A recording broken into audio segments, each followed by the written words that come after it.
From Joe Yeti Stadium in Metairie, WHNO Sports and DW Productions are proud to bring you the first NBC Bank Rep Showcase. Tonight, it's a battle of unbeatens in District 9-5A as the Jesuit Blue Jays take on the Archbishop Rummel Raiders. And a pleasant good evening to you on a brisk evening in Metairie. Ken Trahan along with the coach, Mark Sanji. Great matchup, two great institutions, two great football teams. For the second consecutive year, Jesuit and Rummel get together unbeaten in the regular season, which speaks volumes about the quality of these programs. Mark, great to have you with us again. And, of course, you know as much about these two as anybody. Very close to Jay Roth for many years. Worked at Jesuit previously. Clearly, these are two outstanding programs. Without a doubt, this is going to be a fantastic night of football. All the fans are really going to enjoy it. It's football weather out here, and it's just going to be great to be a part of it, Ken. And when you talk about a couple of teams that are ranked very highly, and deservingly so, you're talking about teams that have been that way for quite some time now. As I mentioned last year, both teams were unbeaten coming into this game, which Jesuit won, and both teams went on to the state quarterfinals. So clearly, these are two teams that are used to being in this situation. Yeah, they're very comfortable tonight, both sides. A little bit nervous, I'm sure, but they're comfortable in this type of situation. Very well-coached football teams, excellent players on both sides. Again, it's going to be a fantastic night for football. Yeah, you look at the standings, both teams at 7-0, 2-0 overall. Rummel ranked number 1 in the state. In the Sports Writers Bowl, Jesuit ranked number 5. And at SportsNola.com, we have Jesuit number 3 and Rummel number 1 because we believe in the product that we see, as both of these teams have shown well, as I mentioned, for quite some time. And, of course, it all starts with the quarterback play, which is superb on both sides. For Rummel, it's Damian Williams. What a story. In his freshman year, called upon in Week 8, quarterbacking an unbeaten team to take over for an injured quarterback in Luke Cartozo. All he did was lead him to the Superdome in the state championship game. A fantastic player, very talented individual, very mature kid, too. And, you know, you can go by the number of games that he's played in, but a very mature young man in other areas as well. He's the leader of this team. He's going to show you a lot of different football tonight, through the air, on the ground, and he's going to get him into the right place. Tanner Lee, in terms of mechanics and his ability to play fake and throw the football and throw a pure ball, is as good as you're going to see at this level. Absolutely. You know, you watch his mechanics. You watch him lead the football team. He throws long balls exceptionally well. He's, again, going to take control of this football team tonight, and hopefully he'll have some success. We're going to have a great game. Let's take a look at the keys to victory for tonight's contest. And first of all, we'll start with the Jesuit Blue Jays. And when you're talking about the difference in the two teams, tempo is everything. For Jesuit, they're the hare. They want to run as many plays as possible. They're very quick tempo, and they're very successful with that quick tempo of kind of keeping the defense from being able to substitute and keeping the defense off balance for what they're going to do. So, yeah, they've got to stay with that fast tempo. We mentioned Tanner Lee. Going along with Lee, he averages over 22 yards per completion. Yeah, I didn't really realize that, but it's something else. Of course, he's got some great receivers who do a very good job of running after the catch, but he throws a great catch of the ball. Facing a team in Rummel that's got terrific players, turnovers will be huge for Jesuit to create here this evening. Without a doubt, they need to keep the football. Rummel has will present a problem with really being able to drive, put together these 8, 9, 10 play drives, and then you've got to come back and score quick with it. For Rummel, it's the opposite tempo, and it's not meant to demean them at all. To the contrary, it's who they are, the tortoise tempo. They're going to take their time running plays. They're going to run right at you, and they're just going to challenge your manhood. I was telling Jay Roth earlier, he does a really good job of with his play calling, of kind of lulling the opponent to sleep, and then he'll hang one right over your head. So that tortoise-type tempo is a little bit deceiving. And then from Rummel's defensive perspective, don't bite.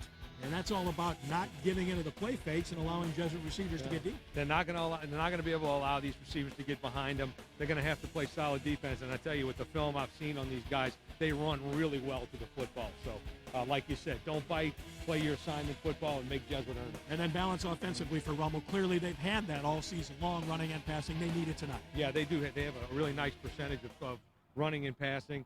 They do a great job. He's my good friend. He's done a great job forever, and there won't be no exception tonight for sure. Heck of a football game, two great institutions with coaches who have immense respect for each other, which you'll find out in our Coaches Corner coming up very shortly. It's Rummel and Jesuit from Joe Yeti Stadium.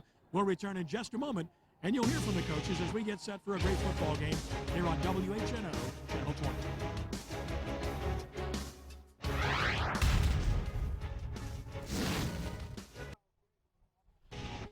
Welcome back. This is the first NBC Bank Coaches Corner with Jay Roth of Archbishop Rummel and Wade Kaiser of Jesuit High School. Coach Roth, it's going to be a great atmosphere tonight. It gets no bigger than this, Jesuit and Rummel. I think that's what both of these teams, what their players work for in January and February and early summer mornings, is for week 9 just like this. So, yeah, it's been nice. Tell us about your quarterback, Damian Williams. He's really been great for you. 4-year starter. He's our leader. You know, he's healthy right now, and kids feed off of him. What do you expect tonight out of your team? I just hope tonight we can execute and hustle and play hard and make plays, you know, and make it and just keep it a great game for both sides. Coach Kaiser of the Jesuit Blue Jays, Tanner Lee, he's been a special player for you this year. Yes, he has, and you know, we go as Tanner goes, and you know, he's done a great job for us this year, and he does a great job leading, and we just hope we can continue doing it, you know. These two teams, Jesuit and Rummel, have combined for the majority of the district championships, either outright wins or shared titles going back to 1999. You know a lot about this rivalry. You excited tonight? Absolutely. It's a great atmosphere. It's going to be great for both schools. They're two excellent schools, and it's going to be great for the fans, and you know, we're just going to try to compete real hard. All right, that's the first NBC Bank Coaches Corner. We'll be back with tonight's opening kickoff.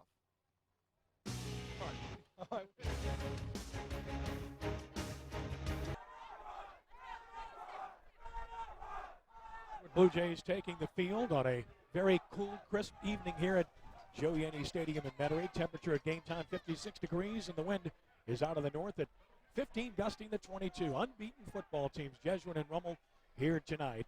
And we expect a packed house. It's packed on the home side. It's filling in on the visitor side very well also here this evening. And captains are meeting at the center of the field. And I mentioned the weather. And tonight's weather is presented by the Vital Healthcare Group. And here with a complete update on tonight's weather is Danny Ream. Danny, good evening. Hey, Ken, it is finally football weather. It came for week 9, but at least it got here. It is definitely chilly out here, but a great atmosphere here at Joe Yanni Stadium. The fans are coming in. It's going to be a heck of a ball game tonight between the Blue Jays and the Raiders. This is what it's all about. Back up to you. All right, thanks very much, Danny Ream. Jesuit adorned in their white road uniforms, blue numerals, blue helmets, and blue pants. Rummel in their all red look, with the exception of the helmets, the white helmet with the Columbia blue and scarlet red stripes, and the R familiar on that helmet with the red jerseys and pants. Jesuit is going to receive to start the ball game, but it's not necessarily the best thing because the wind is a significant factor here tonight. Rummel will kick off, and of course the Raiders will have the wind at their back in the first quarter. Mark, talk about how significant that is. Well, wind's going to be a serious concern, you know, and Rummel's doing the right thing here by deferring, letting Jesuit fool with the wind right away, and you know, hopefully get Jesuit out and able to punt pretty early here, but we're going to see. Going to see what happens. Zach Millett will tee it up for Rummel to get it started as we look at the Raiders sideline, the number 1 team in the state of Louisiana. Dante Fly will be in the deep position for Jesuit, flanked by Mitchell Alexander on one side and by Malcolm Benn on the other. So glad you've joined us tonight. Great setting for high school football. 2 great institutions ready to get it on the gridiron one more time. The senior Zach Millett puts it in play. We're underway, and he hammers this one in with the wind deep into the end zone for a touchback. So Jesuit will put it in play. 1st and 10 from their own 20-yard line. As Dante Fly will be on the fly tonight at receiver for the Blue Jays. Heads with the ball in hands toward the sideline, and the Jesuit offense ready to take to the field. Let's take a look at the Jesuit offensive players to watch. Brought to you by Quick Nutrition. Tanner Lee, 6'4", 195, the senior. He's completed 61% of his passes, averaging over 22 yards per completion, and remarkably, 21 touchdowns and no interceptions. I formation lined up behind him, and Kalen Menard will dot the I. Receivers to either side. Strong side right for Jesuit. 4-man front for Rummel on 1st down off the play fake. Lee wants to throw. Pump fakes, goes deep. He has a man open, wide open, caught. 50, 45, 40, 35, 30, 25, 20, 15, 10, 5. First play of the game, touchdown Jesuit. Off of the play fake. They bit, it worked. One of our keys, it's Matthew Hackney, 80 yards and a touchdown just like that. Well, I tell you, when you walk coming into this game thinking you've got them backed up because of the wind, they go ahead and take a shot deep on an out and up, perfectly thrown ball by Tanner Lee. He waited till it popped open, set his feet, fired a good one. Hackney took it in the rest of the way. Blue Jays are starting off with a giant bang here. Well, I think we talk about that key in the open, and clearly it's there, and Rummel bid right away. And I think you're right. I don't know that they felt like into the wind he'd throw the ball that far. And he put it right on the money, too. Couldn't throw it any better. And Hackney has done it all season long, and he comes through again here with another terrific play. There's a flag down on the extra point attempt. And coaches are going to discuss it. They're talking to Wade Kaiser on the Jesuit sideline. Hackney, his 24th catch of the year, his 8th touchdown reception. One play into the game, Jesuit is struck for a 7-0 lead. Offsides against Rummel declined. Jesuit wants to keep it where it is to kick the extra point here. And, of course, Crew Jacobs, the freshman, will try to do that out of the hold of Hackney.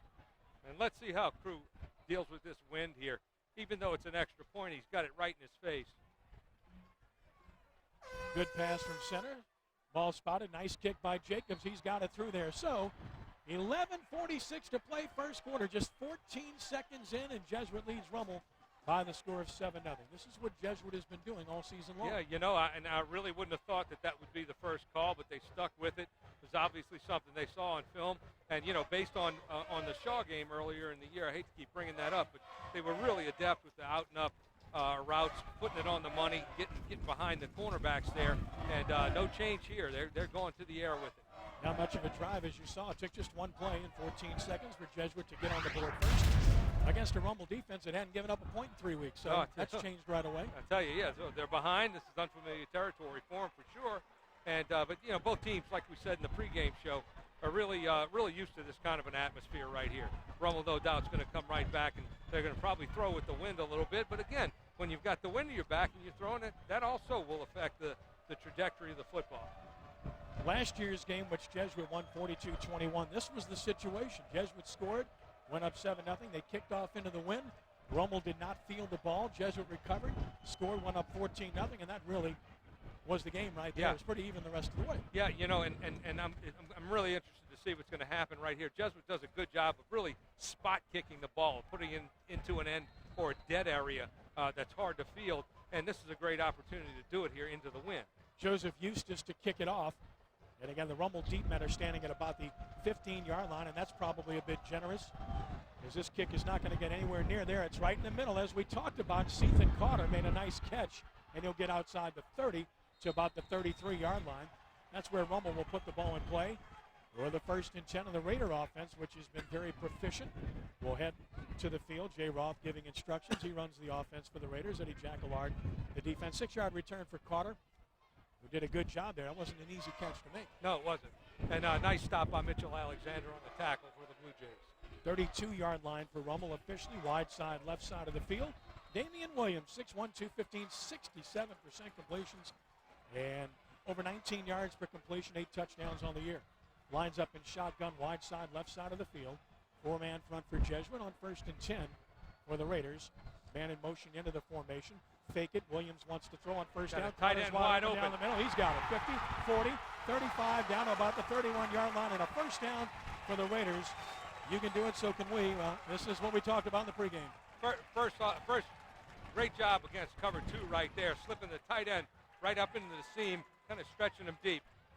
Key players for the Raiders: Keith Fulton, the tailback; Ethan Carter, who just made that catch, who's a big-time Division I prospect. So is Patrick Kleber, the fine tackle, who's 6'8" and 312 pounds. 1st and 10, Rummel at the Jesuit 29-yard line. Receivers to either side. Fulton is the deep back, and they'll run him. No, they won't. Williams faking, looking, throwing it out to Ricks. He's got it at about the 12-yard line. So Chris Ricks, the senior, has it on the play fake. Great fake by Williams. He faked me out, and Williams might be a little bit shaken up on the play as he let the ball go. The only thing about Damian, he's had a lot of injury issues in his career at Rummel, but he's tough. Andrew Joseph, Will Wall, Trey Leger, key players for the Blue Jays. Wall and Leger, 2 interceptions each. Joseph is the leading tackler for Jesuit. Really well-run out route, deep out route. Wall fell down on the coverage. Williams put a nice ball in there for the first down. 1st and 10, Rummel at the Jesuit 12. We're only a minute in. What a start we've had here. And now Brandon Phillips slots next to Williams in shotgun against a 50 front. And they're going to give it to Phillips. He gets inside the 10 to about the 9. So Brandon Phillips, the sophomore, 180 pounds, goes for 3 to the 9. And it's 2nd down and 7 yards to go for Rummel from the 9-yard line. Rummel's offensive line has been very good all year, and they'll use 3 backs much like Jesuit. Yeah, they certainly will, especially here in the red zone where Jesuit stacked the box. Looks like they had 6 men down and changed up the front just a bit. Gave Rummel a little bit of trouble. 2nd down and 7 from the 9-yard line. Williams getting rid of some of the clothing, a towel of sorts that was hanging off of him. says, I don't need that one. Rummel runs that play clock down as they're apt to do. Williams wants to run inside. He's tripped and dropped for a loss. Back at about the 12-yard line. The penetration was outstanding by Hunter Robert, the sophomore defensive lineman. That's a big stop. Back at about the 11. And it's going to be 3rd down and 9 as a result. You know, Hunter Robert played a crucial role last year as a freshman on this team that went to the quarterfinals. What a nice, tough player he is. Very strong. He slanted to the play side. It was a draw by Williams. Picked it up nicely. So 3rd down and 9 from the 11. Likely passing situation. Dunbar and Ricks to the right. 2 tight ends set for Rummel. Fulton in the backfield, who's a good receiver. Snap to Williams. Fake it to Fulton. Throws an inside route to Ricks. Shook one, but he'll never get there. Good defense by Jesuit, stopping him at the 7. Blue Jays get a big stop, and they'll force a Rummel field goal attempt. And the tackle for Jesuit made by 44, and that's Brandon Munster. So Munster makes the stop, and the Blue Jays get a stop, and they'll force a field goal attempt by the Raiders. Great penetration by the Jesuit defensive front right there. 2-3 got through and forced the throw to be a little bit quick from Damian Williams. Zach Paulette, 4 of 9 on the season at field goals from 24 yards out of the hold of Jordan Namey. Snap spot. Kick is on the way. He's hit it well, and he's hit it right through. So we'll take the break with 8:49 to play first quarter. Jesuit 7, Rummel 3 on the first NBC Prep Football Showcase on WHNO Channel 20.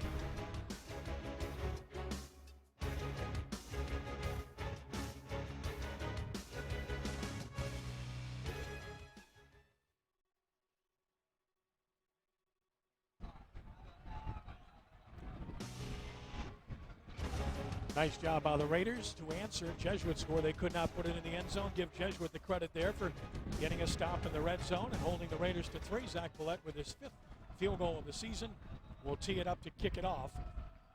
And again, Jesuit will have Dante Fly deep to receive. But if Paulette hits it square, he'll probably get it into the end zone with this wind at his back. And he does just that. So that's forget one about almost it. Went out, and it's about 8 yards deep there. So Jesuit will start from its own 20. The Blue Jays have snapped it once, and they have 7 points. And talked about in the pregame, Rummel's very good in the secondary. But, again, the play fakes, you can coach it all week long and tell them over and over again. And still, in real time, it's a different situation. And you can't bite. You've got to sit. You've got to sit on those receivers for a long time. As we said before, Tanner Lee's very good with his feet, so he can extend his time a little bit back there and get some guys open.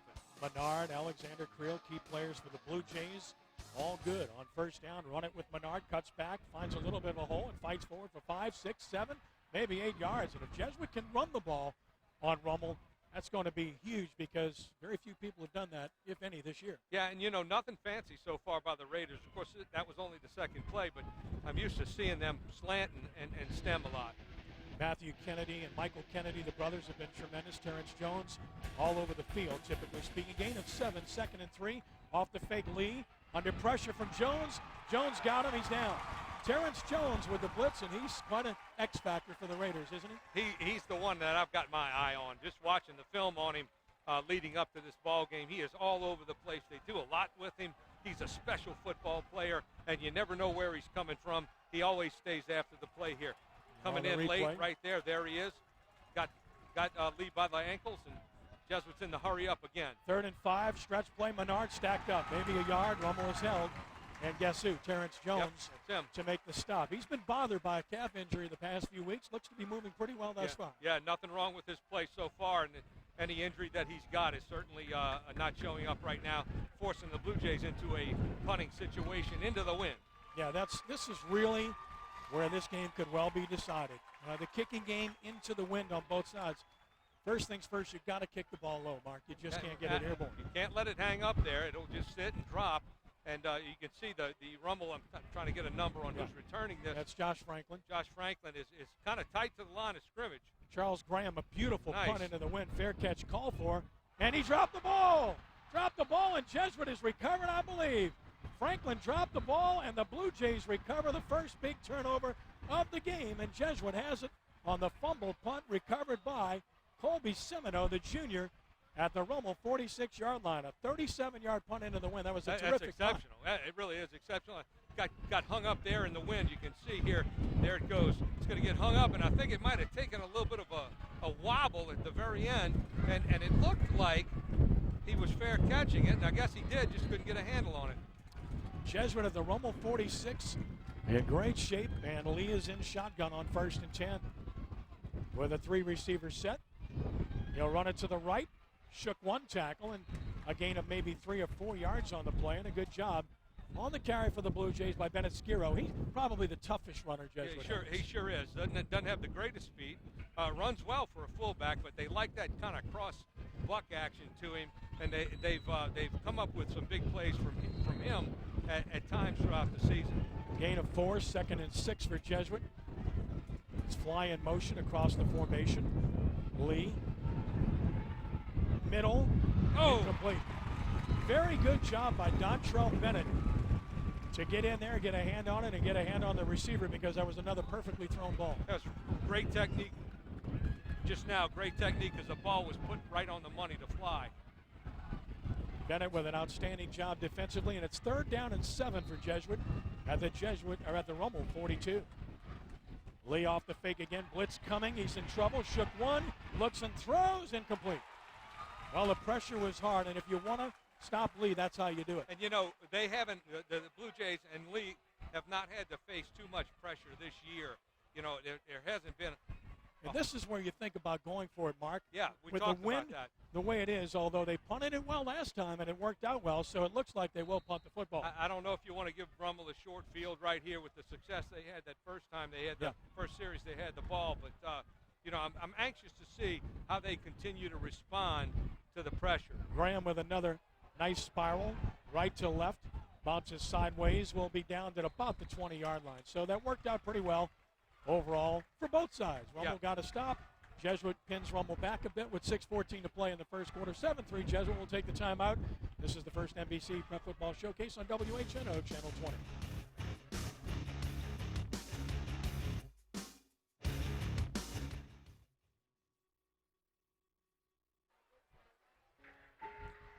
Raiders with the ball 1st and 10 from their own 20. Williams in shotgun, fakes it, keeps it right, got one block, cuts in, has a first down across the 30. He's out to the 32. He's a downhill runner, Mark. He gets north and south. He's awfully tough. He sure does. He's a big target there. That was just a counter play back here to the short side of the field. Jay likes that a lot. Jesuit was in a 5-man front again. And there's the fake across, all the front down blocking. And here he comes, lowering his shoulders downfield. Nice pickup. Gain of 14. It's 1st and 10. And here is Williams right to the edge and knocked out of bounds after a 5 or 6 yard gain at about the 40-yard line is Damian. Look, when he's healthy, he'll carry the ball 20 times a game. He's big and strong. And they should. They should just put it on his back. And he's such a big physical specimen with some great talent and a leader and a half. That time the snap was fumbled. He picked it up and picked up 5 or 6 yards out of it. And it wasn't even a designed play. 2nd down and 4 yards to go from the 40-yard line. Williams in shotgun with the snap and the fake and the throw outside incomplete.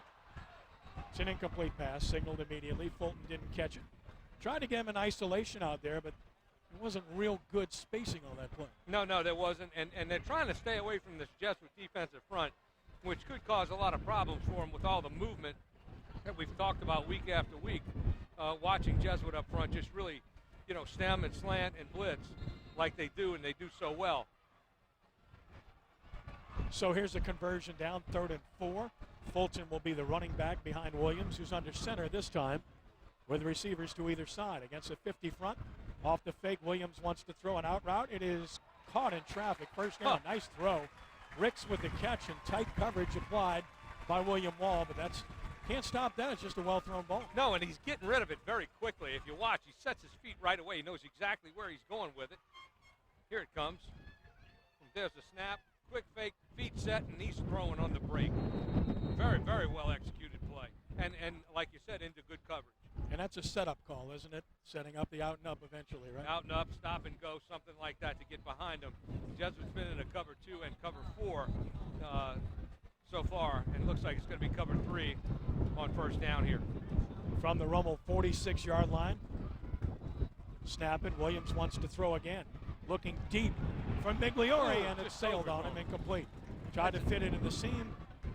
And again, when you're throwing into the wind, it's not easy to place this ball. No, that's what we referred to earlier. Sometimes you get that wind behind you, and a normally thrown ball just kind of takes off out of your hand, and boy, you had him wide open there. Would have been a great big gain for the Raiders. Second down and 10 yards to go. Two quarterbacks that clearly have the arms to throw the ball in these conditions. Without a doubt. Really, you're watching two very talented football players, two very talented quarterbacks here tonight. This is a special treat for everybody. Second and 10, Rummel at its own 46-yard line, and a three-receiver set for Williams. Takes the snap, takes it, wants to throw, and does, and the traffic Dunbar somehow caught it and fights forward to about the 48-yard line. And this play was very well diagnosed by Trey Leger, but give Dunbar a lot of credit. He's a good athlete and made a good play. Sure, it looks like they were going to try to block with the widest receiver, and he just didn't get there on time because Leger read it right away. Really good coaching there. Yeah, that's no doubt. That's the defender reading it well, not a missed block by any stretch. Third down, 4 yards to go at the Jesuit 48 for the Raiders. Counter play to the right, and that's going to be a big play. Fulton 40, 35-30, he may go. 25-20, touchdown, saving tackle at about the 13-yard line. Keith Fulton Rummels, big for 35 yards, it appears, and a first down for the Raiders. Tackle made by Colby Semino, well executed. Really good call by the Raiders here, especially catching Jesuit slanting to the field and coming back here to the short side. The offensive staff for Rummel does a really good job of scouting these guys ahead of time.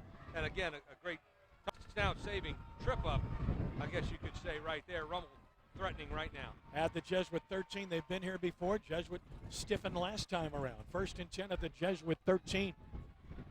Shotgun Williams, the snap, wants to run it. Got a good lead block. He's at the 10. He's knocked out of bounds at about the 5 by Leger. Maybe inside the 5. Looks like it'll be at about the 4. That's a gain of 9. And it will be 2nd and 1 for Rummel. And they're starting to find something up front. Their offensive line has been very good. They're very good. They're going out of a 2 tight end set here, and they're really picking on the short side of the field. Why, I don't know. I guess they really probably believe that Jesuit runs fairly well on defense and wants to kind of take the attack to that short side. Second down, a yard to go. Rummel at the Jesuit 4-yard line, threatening to take the lead for the first time. Williams glances over to the sideline. Gets the call he wants. He'll line up under center with Fulton behind him. Maddox the up back. Snap it. Go to Fulton running left. Cuts it in, and he looks to have the first down. It'll be first and goal for Rummel at about the 1-yard line. Fulton is a very shifty back. Good player. 2 sports star basketball player as well, and a good one for the Raiders, and a very good receiver out of the backfield. Lowers his shoulders here real well. This is just a power play to the left side, the wide side of the field here. And Blue Jays are in man coverage there all the way with a 5-man front. This will be the 11th play of the drive for the Raiders. That's what they love. First and goal from the Jesuit 1. Brandon Phillips, the deep back, and Rummel moved offensively. So you go from the 1 to the 6, and that's a big difference, as Ethan Carter was premature. Well, so far, the mistakes have been on the Rummel side. Yeah, they have, and we talked about this ahead of time with several people up here in the box. Easton Roth included, Jay's dad. Said, we talked about this earlier about stupid penalties and turnovers. That's what's going to kill them here. But they're on a roll right now. They'll shake this off. First and goal from the 6. Eddie Allamore, the referee. Yards not easy to come by in this neck of the woods, so now it's first and goal from the 6, under 5 minutes to play in the first quarter. 7-3 Jesuit on top. Williams again looking over toward the sideline. Gets what he wants. Maddox the up back in a 2 tight end set once more. Snap it. Williams wants to run himself. Cuts back nicely, and he'll score. Touchdown Rummel, and he just set it up. He let the blocks develop, and the blocking was superb. Exactly. Down blocks on the front side. Nothing more than a snap to the quarterback, a little jab step right to the short side of the field over that big offensive line. And Jesuit had a 5-man front with a little bit of a tilt to the side that it was called to. So Rummel with taking the lead right here. Zach Millett for the extra point out of the hold of Jordan Naney. And Millett has put it up and put it through. So 4:16 to play in the first quarter. Looks like a 10-7 game, but there is a flag in the end zone on the play. Unusual place to see a flag on an extra point attempt. And let's get the call. They're going to call an illegal procedure penalty against Rummel. Not sure what it was. Didn't see any movement at all. Shouldn't make much of a difference here, though, with the wind to their back. And let's make a note that Namey is the backup quarterback here. So I know Jay's got some things up his sleeves with regard to tricks here. We may see something later on like that where if he needs to pull that out. And with Rummel winning by convincing margins this year, Jordan Namey's played a lot. He started the first game of the year against Slidell when Williams was hurt, and he's seen a lot of playing time and is the heir apparent as a junior. So Paulette now from 25 yards to try to make it a 3-point lead for the Raiders. And he has knocked this one through once more. So with 4:16 to play in the first quarter, Rummel on top of Jesuit by the score of 10-7 as the Rummel students a little bit braver than I would be here tonight. Ought to be young again, Yeah. Please. Tonight's game is brought to you by Helm Paint and Decorating, your local paint store with 6 locations in southeast Louisiana. Let Helm's home team steer you in the right direction. And for all the latest news on high school, college, and pro sports in Louisiana, be sure to visit SportsNola.com. SportsNola features a team of area writers offering unique opinions. Plus, catch our first NBC video updates. It's all at SportsNola.com, best site on the web. Very impressive drive for the Raiders. And their sideline pretty happy right now. A little bit pensive after the start they had, but feeling a little bit better about things right now. Up 10-7 with 4:16 to play. In the first quarter, that was a patented Rummel drive right there, Mike. I think it was about 13 plays it ended up being. And yet Rummel with the 2 big mistakes so far, the penalty and the dropped punt return. This kickoff he didn't hit as well, but the wind will carry it into the end zone nonetheless. And a touchback. And keep in mind that Jesuit's playing into the wind here in the first quarter. And the real feel for this game is you want to try to play as even as possible when you're into the wind, and you want to win when you have the wind at your back. Exactly. And so far, though, into the wind, really impressive. Well, Lee's thrown the ball well. Wind or no wind. Ditto for Damian Williams. Charles Jackson, their speediest back, is in the backfield for Jesuit on 1st and 10 from the 20. And they're going to fake it and roll right. Lee looks, throws on a drag route, caught at the 20, 25, and out to about the 28 is Skiro. Michael Kennedy drags him down, but nice design play and a gain of about 8. And that's a nice adjustment to the pressure that they were getting on the plus side of the field a minute ago by the Raider defense. They didn't react too well to that, so sprint the quarterback out. Bootleg type action. That'll give your quarterback a little bit more time. Nice grab by Skiro there in the flat. 2nd down and a short 2 from the 28. Run it inside. Big hit, but it looks to be a 1st down nonetheless. Stood him up. Jackson's not very big, but he's fast. Yeah, he sure is. He's the fastest of the 3 backs that they run. Runs low to the ground as well, and gives them that little extra step that they're going to need. But he got pounded there just now by that Rummel front. Just wasn't enough to stop him. Wind howling here in Metairie. 1st and 10. Blue Jays move the chains at their own 31. Twin receivers left, I formation behind Lee. Snap it, play fake, and roll out. And incomplete. That ball is the first one that hung up a little bit, but Lee was moving and he got hit on the play as he was delivering. Looked like Delshon Moses that got there for Rummel. Herman Thomas, actually. That was Herman Thomas, the junior, that got there and delivered a hit. Here's the fake and the rollout. A little bit of pressure to Lee right there. Maybe threw the throw off a little bit. Not as easy rolling left for a right-handed quarterback. No. 2nd and 10 from the 31-yard line. And a counter play right. And a big hit delivered by Josh Franklin. He just blew up Jackson there. Franklin, he had the fumble earlier, but he is a terrific football player. He runs as well as anybody on the field tonight. And this is a guy playing linebacker who's like 5'6", but he just flies to the football. Yeah, exactly. He's got a nose for the football. He runs so well. He plays that defense very well. They're very comfortable in their scheme.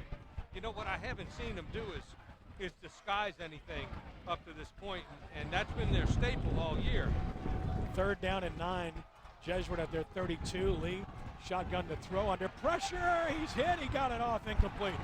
A tremendous pressure by Kennedy, who got there for the Raiders. He is some football player, leading tackler for the Rummel Raiders. And third-generation football star. Lester Kennedy, one of the great players in New Orleans history, and Warren Easton, his dad, Pat, was wonderful at Rummel. You know, and I talked about this before. How is Jesuit going to handle the pressure? And these aren't standard stunts. These aren't just, you know, typical this linebacker's going to fire, this linebacker's not. When they came after that punt pretty good. Sure did, and they kick it left and almost hit a Raider, but it backpedals. And that's about as good as you can hope for if you're Jesuit. It's so tough to play into the wind tonight. And I got to tell you, I give a lot of credit to their punter, Charles Graham. He's done an excellent job. I know numerically that's not going to look like a good punt, but that was a heck of a punt. No, it was, but you're seeing the wind play a factor right here. He might have gotten under that a little bit too much, and it really got caught up there about press box level. Wednesday nights on WHNO, it's a new series focusing on the world of high school recruiting. Join Ken Berthelot and Renee Nato for Prep Recruiting Insiders. We're taking an in-depth look at the best prospects in our area, past and present. It's Prep Recruiting Insider Wednesdays at 6 here on WHNO Sports. Raiders shifting all over the place to the short side of the field. First and 10 of the Jesuit 45. Williams fakes the bubble screen. He's going to roll left. He's looking. He's still looking. And a great open field tackle stops a potential big play. What an outstanding play by William Wall to get Williams in the backfield for a loss of 2. And if he doesn't make that play, that's big trouble for Jesuit. Exactly, and they put the Twins into the boundary. Watch Wall come up right here and make a sure tackle. It's really good against a very gifted athlete here in Williams. That's as good as you're going to see. Yeah, and you've got to make those plays on a night like tonight. No question. Loss of 2, 2nd and 12. And now we get the whistle sounding from the officiating crew. Won't be a heat timeout, I'll tell you that. You got that right. My friend, I hope we're done with that for the year. You know? September is over and done. Okay, so the discussion going on, I'm not sure what it was about, but it doesn't look like anything's been impacted. We'll start it over again. 2nd and 12, Rummel at the Jesuit 47. 2:16 to play. First quarter, 10-7, Rummel on top. Twins in both directions here. Jesuit's going to have to play cover 2 to this. And they're not lining up in it right now. They may be in a cover 4 where the safeties are going to play a little deep, but they're going to come up and support on the run. I'm not sure what the discussion was unless the play clock is not functioning. There we go, winding the clock. It is now, so okay, now we're going to play. As Mark mentioned, 4 receiver set. Phillips in the backfield with Williams on 2nd and 12. Phillips gets it. He's obliterated. Great play defensively. Stuffed. And that's Joseph. He was there, and he was all over that play to make it. Andrew Joseph, leading tackler on the Jesuit team, the senior, who was excellent last year. He's been even better this year. He comes right underneath. Makes a really great play right there. Running back was a little bit tight on that, but really ripped underneath. And that's Jesuit slanting to the field there on that particular call. That's their strength. Tough to deal with. Yeah, absolutely. Especially if you're man blocking folks up front. If you're zoning, it's a little bit of a different story. 3rd down and 13 at the Jesuit 48. Williams shotgun. He wants to throw. With time down the middle. Intercepted. Threw it right to him. Intercepted. 35-40. Second turnover by Rummel.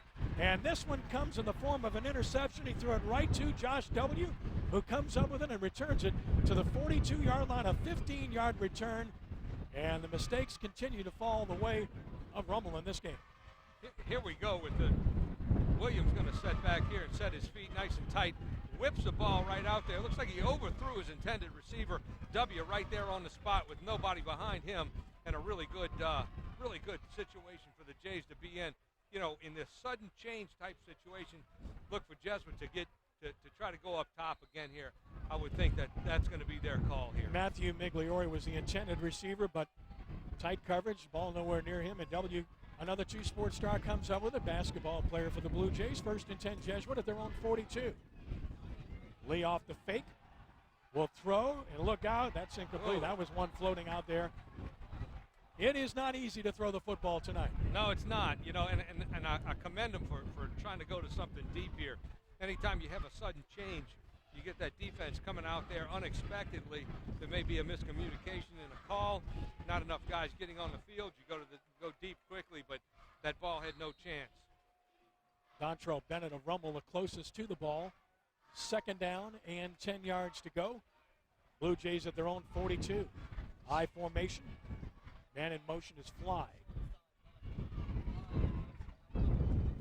Stretch play right with Jackson, and Stanley Franklin wraps him up after a short gain at about the 43-yard line. That's Stanley Franklin, and he's a good one, 6'1", 280, and a junior. Going to be tough to run side to side on this against this Rummel defense, which, as we keep referring to, just really runs well to the football. So they're in a third and tough type situation, and it's really difficult right now with this win to capitalize on Rummel mistakes. 3rd and 9, Jesuit at their own 43-yard line. Lee the snap off the fake, has time, sets and throws, almost intercepted by Kennedy, and he may not have been stopped if he comes up with it in that situation. Nothing but grass in front of him there. Tough, it looks like the wind may be playing a little bit with the ball Tanner's trying to throw here. Nice fake, good protection. He had plenty of time, and boy, it just came right behind him. But they had it bracketed, Jones was waiting on it. Jones is right there on the outside. Kennedy following him from the other direction. Stops the clock with 38 seconds left, so it means Jesuit must punt into the wind. And Graham, who's been very busy, will handle those duties again. Franklin stands at about his 33. Quick snap from center. Directional kick. And again, the wind will knock it down. It takes a Jesuit bounce, though, and ends up pretty good for Jesuit at about the Rummel 33. So Rummel gets it back. They'll have the win for only 28 more seconds. And still, still in all, not a bad punt in this kind of a situation. So Jesuit kicking game winning the battle here right now. I think Jesuit has handled the wind very, very well in the first quarter. We'll find out how Rummel handles it in the second quarter. On the other hand, Rummel's made all the mistakes, and they're up by 3. They have, and you've got to talk now. We talked really early in the first quarter about it being all offense. I'm seeing all defense right now, on both sides. Well, these are very well-coached teams. Adjustments obviously being made. They know, each staff knows how they think. Wide side, left side of the field. They're going to run that way with nice cut by Fulton. 45-50, 45, bumped out of bounds by Wall at about the Jesuit 40 with a first down. Now that's Keith Fulton. He's a really good read and cut running back. One cut guy. He sees the field very well. Yeah, he's got great balance, too, and he's one step away from really popping. I was kind of surprised. Jesuit was in cover 2 on first down. Normally that's a rundown for you, but they must have something on Rummel, who is probably breaking tendencies right now. Here's your cutback. Well, that's the best lead. That's the best lead blocker I've seen in Louisiana. Number 80, Ethan Carter. He's tremendous. A big load. Here's Williams running right. Shook one tackle, lowers his shoulder, and gets about 5. Nice job of hanging in and making the tackle, and I do mean hanging in by Ryan Helm, the senior. Ryan's a really fine young man, and talked about Helm Paint Supply. Joey, I got you, buddy. As the first quarter is coming to a close here at Joe Yenny Stadium with our score, Rummel 10, Jesuit 7 on the first NBC Prep Football Showcase.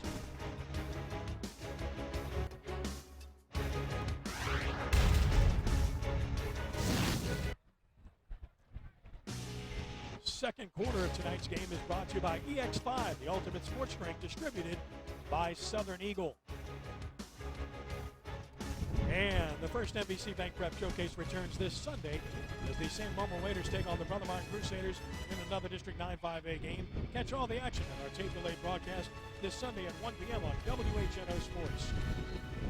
Rummel plays at 2nd and 5 at the Jesuit 35. Change sides are into the wind now, and they run it left with Fulton. Shook one tackle, gets a first down. Nice cut by Fulton again, and a very good block by Nathan Bro of the Raiders helps spring him for about 7 and a first down.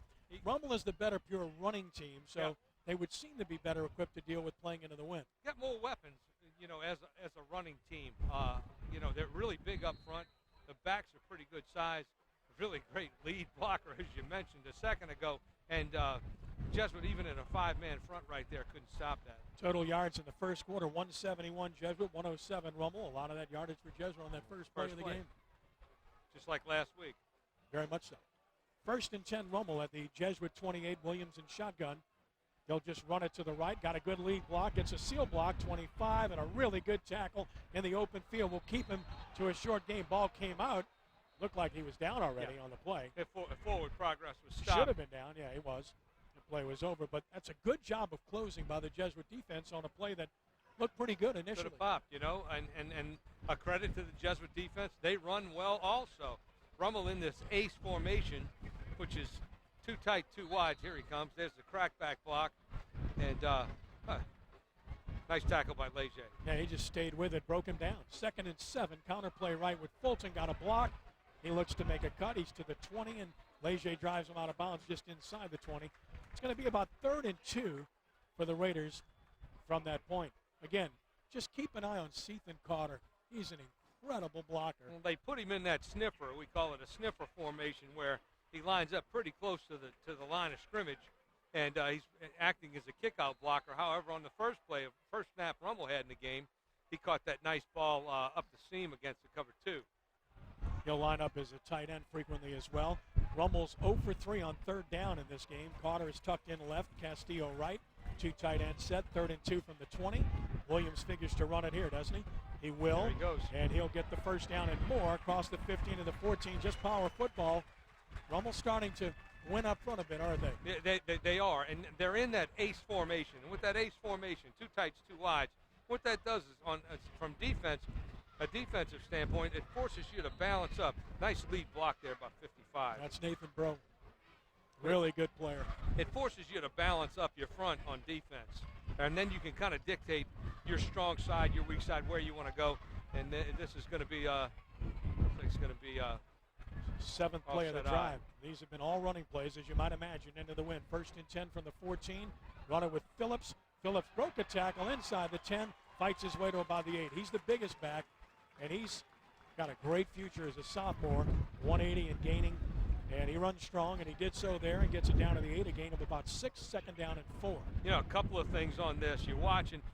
What's really impressive by the Rummel running backs and Damian Williams as well, is that a lot of their yards are coming after that first hit. Now, I know both teams are in excellent physical condition and have excellent strength. So that just goes to show you, what a powerful backfield Rummel's got here. 2nd and 4 from the Jesuit 8. Williams the snap. He'll run it. Cuts back at the 5, and he gets down inside the 5. Looks to have the first down at about the 4. Like a rented mule. You run him until you can't run him anymore.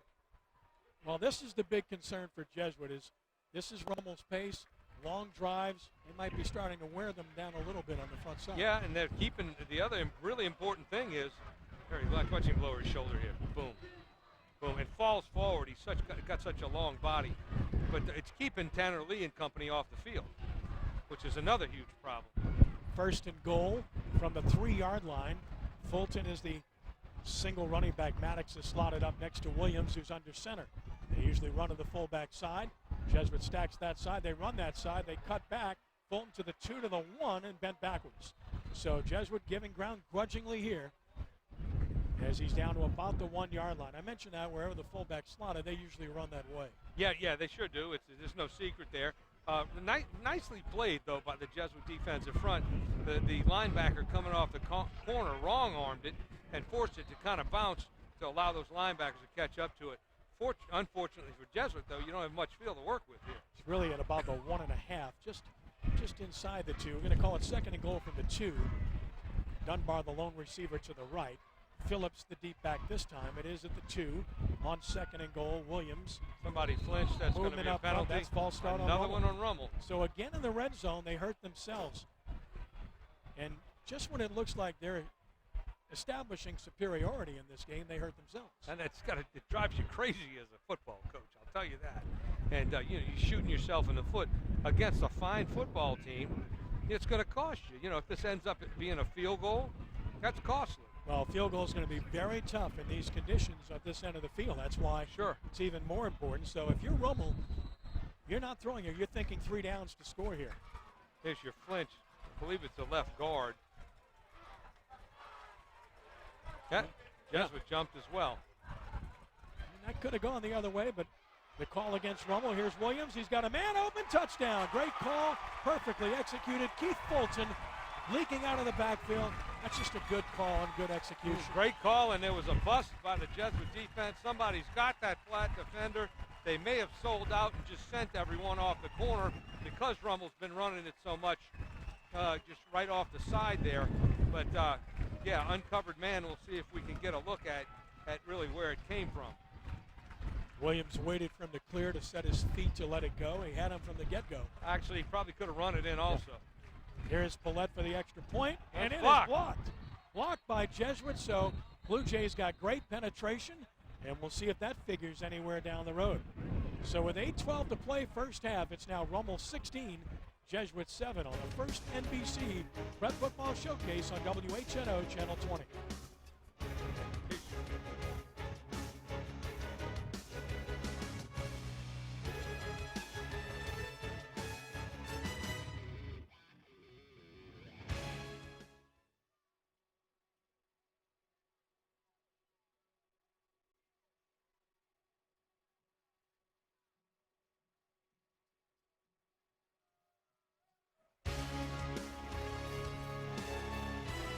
Jay Roth walks the sidelines. Well, you know he's happy to be up by 9, but knowing Jay Roth, he's not happy right now because he does not like the mistakes.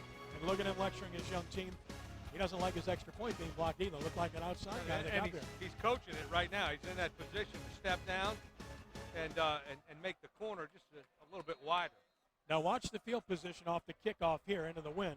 Willett wisely hits it low. That's intelligent. Bounces around, picked up at the 14 by Fly, and he put a knee down. He should have been down. His knee was down on the field. He should have been ruled down. They finally say it. That's dangerous. You can't let him keep playing. No. Unless it was like one of those Joe Morgan type catches last week with the Saints where it looked like his knee was down, but acrobatic to say the least. But no, he was down, so Rummel smart not kicking it up high, squibbing it. That was a very good kick by Paulette, and Jesuit has to start at its own 19-yard line as a result. Blue Jays, though, have the wind at their backs for the first time in this game. Free as a bird, if you'll pardon the pun, to do what they like to do now. Throw it down the field. Let's see if it affects his, the wind affects his throw from the back here. 4-man front, and a 4-receiver set for the Blue Jays on 1st and 10. Here's Lee, Menard, and that's the other Kennedy who's outstanding as well. Hard to run against this front. Matthew Kennedy, who moved to defensive line this year, 5'11", 220, and he's been outstanding all season long. What a drive by Rummel. Their second lengthy scoring drive, and that's Rummel football. And again, they're keeping Tanner Lee and the Jesuit group off the field. It's a tough situation. 2nd and 10, no gain from the Jesuit 19. They shift receivers around. Now they'll overload to the right. Jesuit moves. Merriman saw movement, and he got off early. That's, to my knowledge, that's the first penalty on Jesuit that I can recall. Yeah, it is tonight. And on that first down call, nothing going there, so they're going to be looking at a 2nd and 15. They've got to kind of settle down here, regain their poise. They lined up wrong. That was the whole problem. Fly was on the wrong side of the field, or on the wrong side of the formation. 2nd down and 15. Jesuit at their own 14-yard line. 7:30 and counting first half. 16-7 Raiders on top.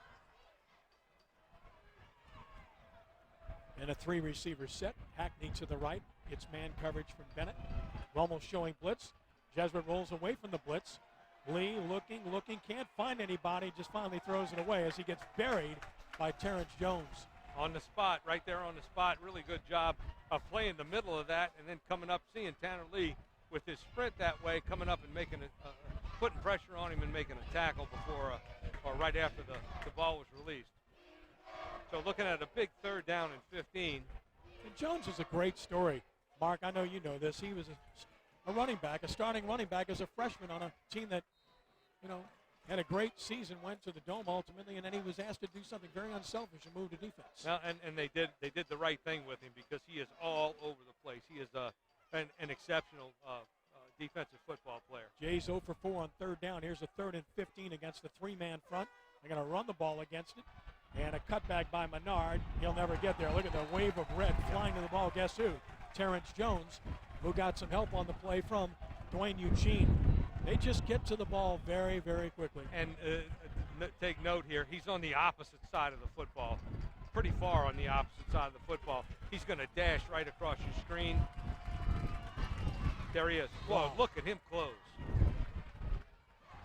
Now Graham, who's been extremely busy, will punt with the wind at his back. Let's see how Franklin handles this one. He'd better back up a little bit more. He does to about his 40. Good snap from center with pressure, got it away, kicks it, a line drive, and that's going to work out very well for Jesuit as Franklin let it go, and this is going to end up being a bomb for the Blue Jays all the way down. It's going to be down at about the 15-yard line and maybe the 14, and that's one of those you want to come field, Mark. But again, based upon what happened previously, I guess Rummel was playing it cautious. Sure, and it was more of a line drive than it was a hanger.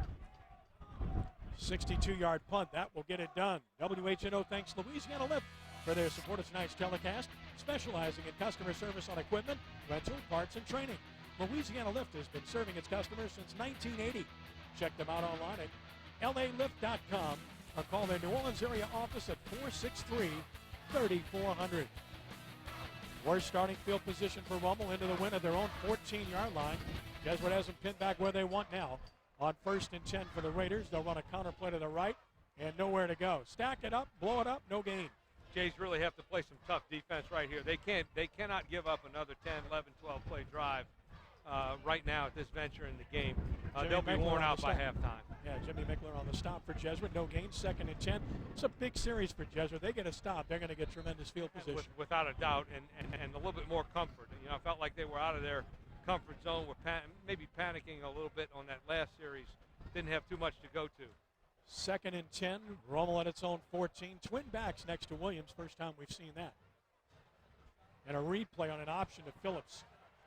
Nicely defended. He gets about 4, but a good job of staying home on the play for Jesuit and forcing him inside by Ryan Helm. Good call. They made a living against St. Augustine with lead option. That wasn't quite lead option, but made a living with it, getting into the secondary against St. Augustine. No stranger here. Here's an interesting stat as we watch the option play. Well executed by Rummel. Just gets 5 yards. Well played by Jesuit. And there's Joseph on the backside to get there. But neither team has converted a 3rd down yet in this game, which is remarkable. That speaks volumes about the defense. It's 3rd and 5 from the 19. And a keep by Williams. He stacked up, broke one tackle, fights forward, and he might have it. Close. That's just strength by Williams, and he looks to have it. Yeah, it is. At about the 25-yard line. That's what happens when you have a 215-pound quarterback. Cool. Hey, Blue Jays slanted to the tight end side there and then sent another defender off the corner, which disrupted it a little bit, and he did get the 1st down. It's big for Rummel because it operates that clock some more into the win. 4:50 to play. Now each team has 3 timeouts to utilize here. But if you're Jesuit here, you've got to put the brakes on. You know, again, Rummel will drive it all day long, mistakes or not. They'll drive it all day long. Twin receivers, 1 to each side on 1st and 10. Fulton is the deep back. And a counter play to the right.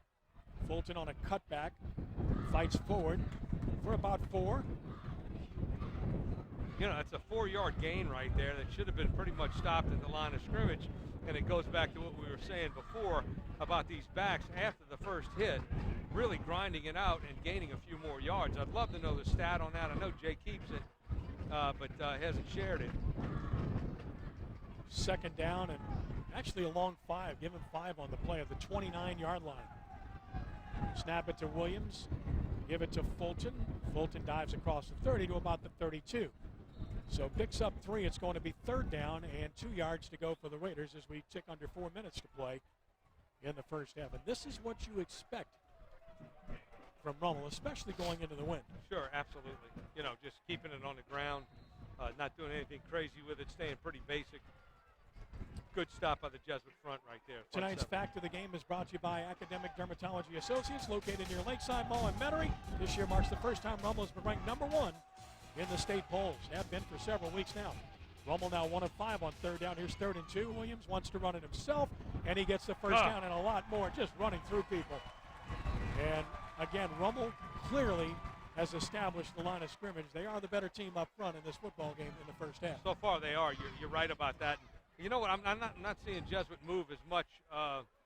You know, it used to be throughout the year we're seeing them move every down, and looks like they're playing base front right there, enabling Williams to sneak through. Nice job of pulling on the play and leading by Ryan Hanley. 1st and 10 from the 43. Fake it, they want to throw. Pump fake. He's going to gun it for all he's worth, and Ricks got bumped off the route. Now he gets knocked down. That's an obvious flag. And that simply wasn't necessary because the play wasn't going to happen, but it was a clear. infraction against Jesuit. Ricks gets knocked down by William Wall, and that's going to cost Jesuit 15 yards. That ball was headed straight for the canal over there. It was thrown so far. Did you see how far he threw that ball? Yeah, he chunked it. He really chunked it, and that's, again, into the wind. And this looks like an accident, this contact. No, it's not. No. No, he popped him pretty good. He didn't know where the ball was, I'm Right. sure. That's the only explanation. Gave him a nice stiff arm to the chest, and that'll cost him 15. Right. So we wait for the line of scrimmage to be finalized here. They mark it off. Under 3 minutes to play in the half. 16-7 Rummel on top of Jesuit. Ken Trahan, Mark Sanji, Danny Ream with you from Joe Yenny Stadium. Watch for Rummel. Jay Roth and his staff, they've always done a great job of this, of taking this final 2 minutes and 59 seconds and keeping the ball and putting some points on the board. From the Blue Jays 41 against a 50 front this time. Counter play right with Phillips. Good lead block and a good stop by Jesuit. The flag comes down late behind the play for holding. It'll be the first holding call against Rummel, but yet another penalty, and that comes behind the play. Yeah. That's going to cost them. Again, they're going to keep the ball longer here. It's still going to cost them, but may have to bring up a throwing situation. Right now would be a good time to do it if you're going to throw. Phillips comes limping toward the sideline, favoring his right leg. He missed a game 2 weeks ago with a right leg contusion. And He's again, a little their banged biggest up, back. but I tell you what, he lowers his shoulders and runs pretty hard. Got some nice speed to him and some nice vision. All the way back to the Rummel 46-yard line on the penalty. So this was a spot foul, so this is a huge one. This will be a screen here. So first down from the 46. 23 yards to go. Williams wants to run a draw and does. Got a good block. Cuts in. 50, 45. That's a good play for Rummel. To the Jesuit 44-yard line. Picks 10 of those yards up. Got a lot of it back. Yeah, Rummel, Jesuit, the Blue Jay defense was expecting a pass there. I thought a screen would have been a good call right there, but Damian Williams pulling it down is an even better call. Good look at Leger, and let's take a look at the Ultimate Student Athletes, brought to you by the Chad Marcia Foundation. Trey Leger, 4.39 GPA, Honor Society, Solidarity Group, heck of a football player, and a better student.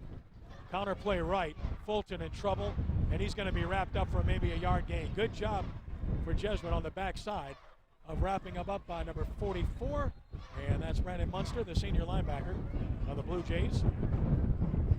Really well played right there, again, like you said, Ken, by the Jesuit defensive front.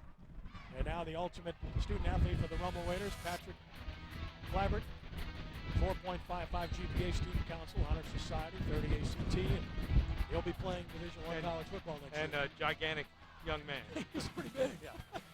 Maybe the biggest guy on the field for both sides.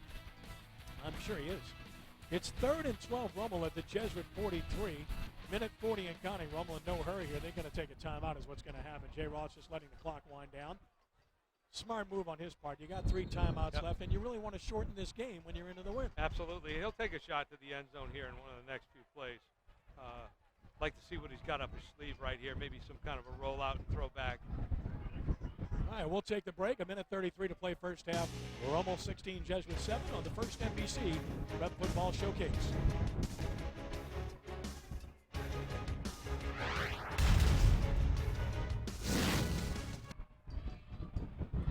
3rd and 12, Rummel at the Jesuit 43. Minute 33 to play in the half. Keith Fulton, by the way, 15 carries, 57 yards, and a touchdown for the Raiders. This is the 10th play of the drive. All runs, remember, they started at their own 14. It's a helpless feeling if you're a Blue Jay offensive coach to not be able to have the ball in your hands. Williams wants to throw and does to Fulton. Fulton shook a tackle, looks for the cutback, made a heck of a move. Look at Fulton, he almost broke it. Down to the 20-yard line and a first down. He is a really good football player. Gifted player. Look at, watch him, his swivel hips and everything. And, you know, they're just rotating these backs in and out. So, you know, you don't have one workhorse. You can pull him out, put another guy in that's probably just as good. It's just an outstanding individual effort by Keith Fulton. Well-delivered ball by Williams. Yeah, very catchable ball right there. And nice awareness right here, breaking back into the field. From the 20-yard line for Rummel. fake it. Williams rolling to the right, And looking the at tight end. Carter. Throws it down the field instead for Ricks, incomplete. Well, you had the tight end or the fullback in the flat right there, decided to go high. Normally on that, you look low to high. However, if that high route, the deeper route is screaming open, you throw it. So I think he took a chance there. He'd probably like to have that one back. Yeah, because give me a chance with Carter at 6'4", 235. He's run Absolutely. through tackles all season long. And he's fast. He's playing fast, especially for a kid that size. Rummel with 11 first downs here in the first half. 2nd and 10 at the Jesuit 20. Fulton the deep back. Williams will be under center this time around.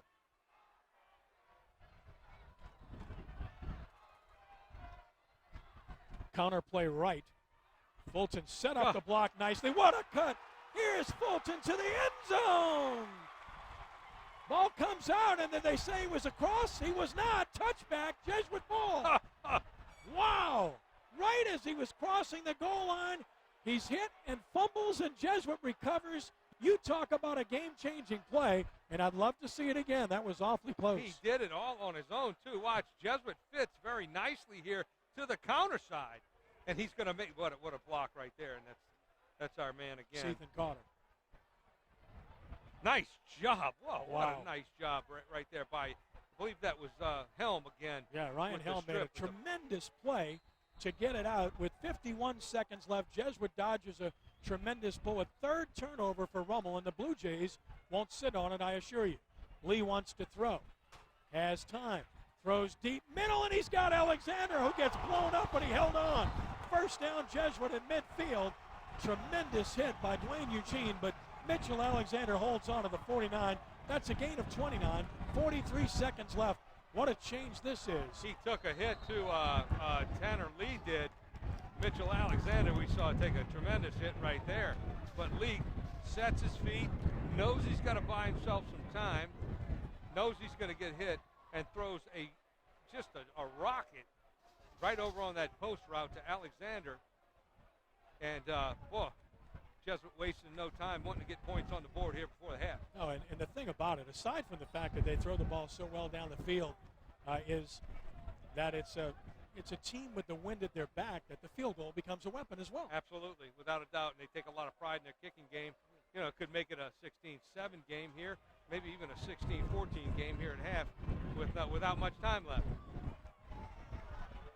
From the Blue Jay 49, Jesuit has 2 timeouts remaining. Rummel with a 3-man front. They'll play coverage. Lee will survey. Now they rush 4. Pump fake. Heavy pressure. Got it off. And incomplete. Or did he pick it? Dontrell Bennett saying he picked it, but not getting the call. And again, Lee got buried by Kennedy. He is taking a lot of hits. He got hit by Kennedy, and Kennedy was actually picked up on the blitz. Skiro stepped in there and gave him a nice pop. He ran right through it and caught Lee right in the stomach. 2nd and 10, 37 seconds left. That's just a good job by Kennedy. Yeah. And ball hit the ground. Lee wants to throw. Steps up, delivers down the middle, diving effort. Did he catch it? The answer is no. Incomplete. Huh. Looks like Incomplete pass. really looked like he came up. It's a well-thrown ball. Officials are going to talk about it. 2 signaled incomplete, 1 signal complete. It is incomplete. 2 are going to win over 1. Sure. Great effort by Alexander. Nice again. The post route right there that's open, coming back from his right to his left. And I think he's more comfortable throwing that ball as well. Wade Kaiser's got a little bit of reason to be upset there. Too bad we don't use replay in these games, but it's we've cold had and it would a take couple of plays here, including the one in the end zone. Yeah. It was about as close can get.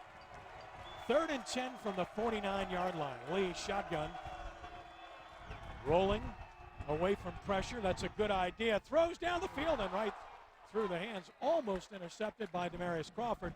Rummel had it defended very well. He had Alexander wide open on the shorter of the 2 outs there, but really wanted to get more yardage out of it and rifled it. Okay, Mark, here's the question. I think you go for it here. With 23 seconds left because Rummel has no field goal whatsoever. Plus the wind. And the wind. I think you go for it, but it looks to me like they're going to punt. I do too. It might be something up his sleeve right here. Could be a time for a fake.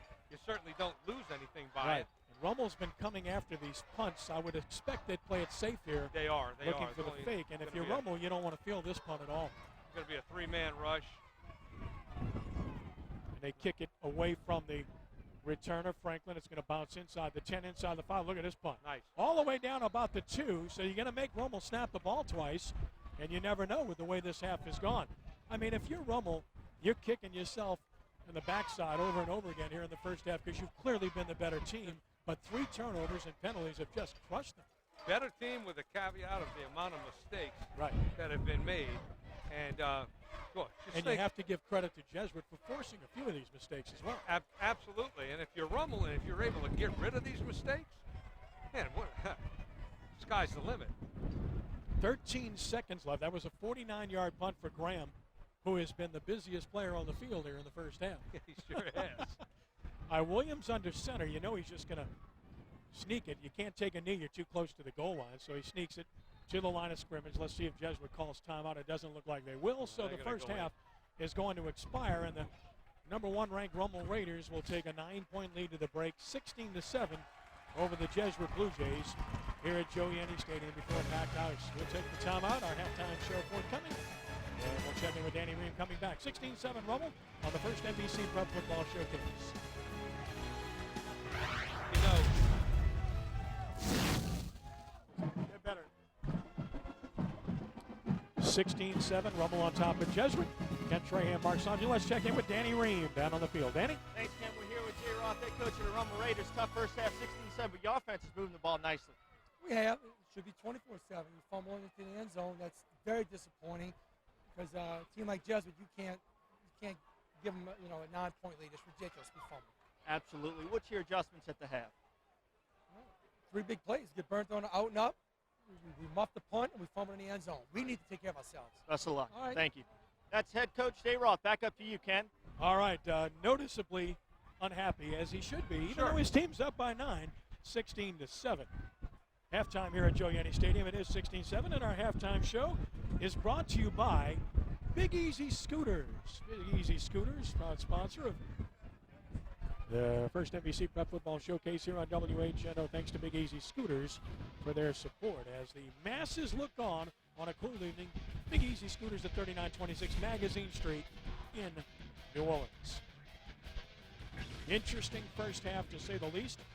Rummel side, I think they're pretty happy overall, but they're probably also saying to themselves, this game could be out of reach by now. Yeah, if it we could be. taken care of the ball. It really could be out of reach right now, and with Rummel getting the football back first in the second half, and Jay's upset. I get that for sure. You watch him coach. You watch both sides coach. They're preaching excellence all the time. They're wanting to correct these little mistakes. Those things don't go unnoticed in film. They don't go unnoticed in practice. But, it's a game of mistakes. Bob Conlon used to say it all the time. The team that makes the fewest mistakes is going to win. And right now, Rummel's able to overcome that with some big plays, some great players, and a great scheme. I think it speaks to how good a football team they are, that they can overcome that in this situation. But Jay Roth's right. You can't continue to make those kind of mistakes against a quality football team and expect to escape in that situation. And if it doesn't bite them tonight, it's going to bite him later on, and he knows that, and that's what's bothering him. Well, right we now. had that in our keys tonight, and boy, our keys are turning to be our prophetic, as not taking any credit. But when we analyze, we look at situations, we think about what might be important. And that was one of the keys, was the turnover margin, because here's why. We mentioned that Tanner Lee's not thrown a pick this year. Now, there were a couple of balls that had a chance to be picked in the first half against Rummel. But here's the thing about Rummel. Despite the fact that they are number 1 in the state, they've dominated the opposition, they are a 0 turnover margin on the year. They've turned it over. Now they're -3 on the year. Right, 15 turnovers, and they've only taken it away 12 times. They were 12-12 walking into this ball game. That's something that sticks out. You want to be on the plus side of that. They talk about it in the NFL all the time, and you can really take that statistic and compare it to wins. It's definitely appropriate here. 16-7, Rummel on top of Jesuit. Let's check in with Danny Ream once more. Danny? Thanks, Ken. I'm down here on the field with Casey Cadella, the admissions director at Archbishop Rummel High School. Casey, thanks for being with us here at the half. You just had open house. Tell us about the admissions process at Archbishop Rummel. We had a great event on Thursday night. Had about 400 visiting students on campus. Had about 200 parents, 200 alumni. It was really a great event. Students led the tours and people really enjoyed themselves. Had a whole bunch of spend days already this year. We still have 2 left coming up on November 1st and November 9th. It's been great numbers. Kids have been coming out to experience what it's like to be a Raider every day on campus. And anybody out there that's interested in coming for a spend a day, just contact the admissions office. You can call me and we can set that up for those 2 dates remaining. It's been very positive so far in the response, and we're looking for those applications are due in about 2 weeks, so we'll be hoping to get some good numbers this year with that. And there's a lot of excitement on campus on Severn Avenue with Brother Gale being on campus, the Christian brothers reasserting themselves right there on the campus. Tell us about that excitement. Having Brother Gale back has been tremendous. This is his 4th stint at Rummel and his first year back now, and people are really excited. Alums are coming back to campus and getting tours from Don Stout, our alumni director, and he's able to walk around and meet the students. He's brought some other Christian brothers back to speak on retreat and different special events that we're having. So having this connection back with the Christian brothers has been tremendous for our current students, for our alumni, for our parents, and people are able to relate to that heritage and tradition that we have for the past 50 years now on Severn Avenue. All right, thanks a lot. That's Casey Cadella, the admissions director at Archbishop Rummel High School. You're watching the Big Easy Scooters halftime show. We'll be back.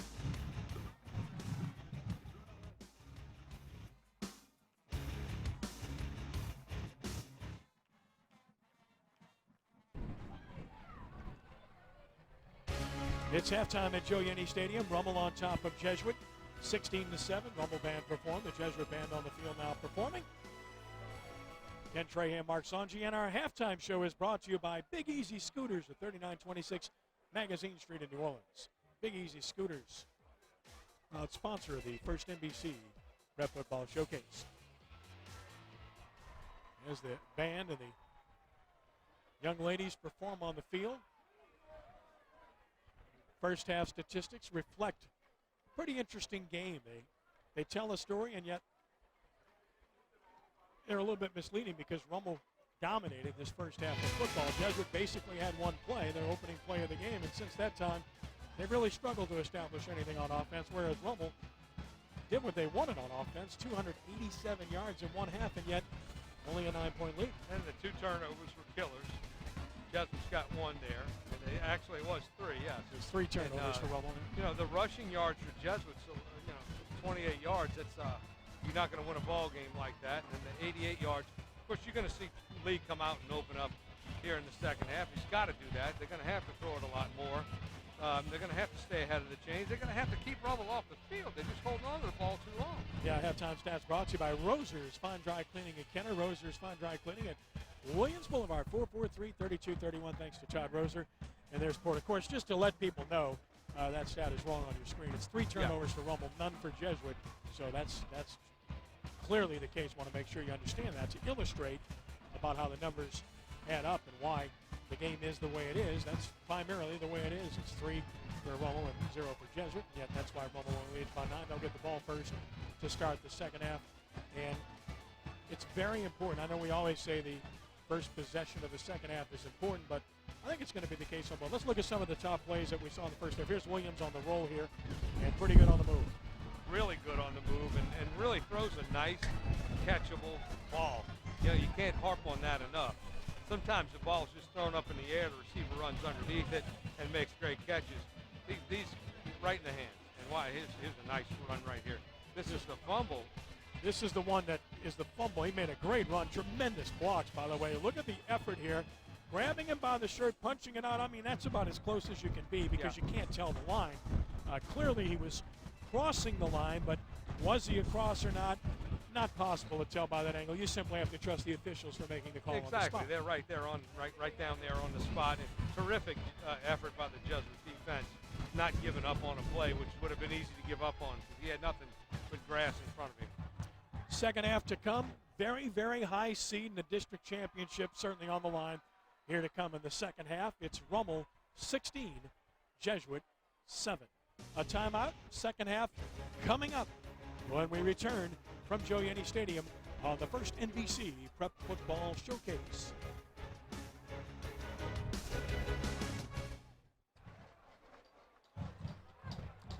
16-7 Rummel on top of Jesuit as we get set to start the second half with the teams coming back onto the field. Ken Trahan, Mark Sanji, Danny Ream with you. And the third quarter of tonight's game is brought to you by Delary Camarda Realtors. Visit their website at nolahomefinder.com. That's Delary Camarda Realtors.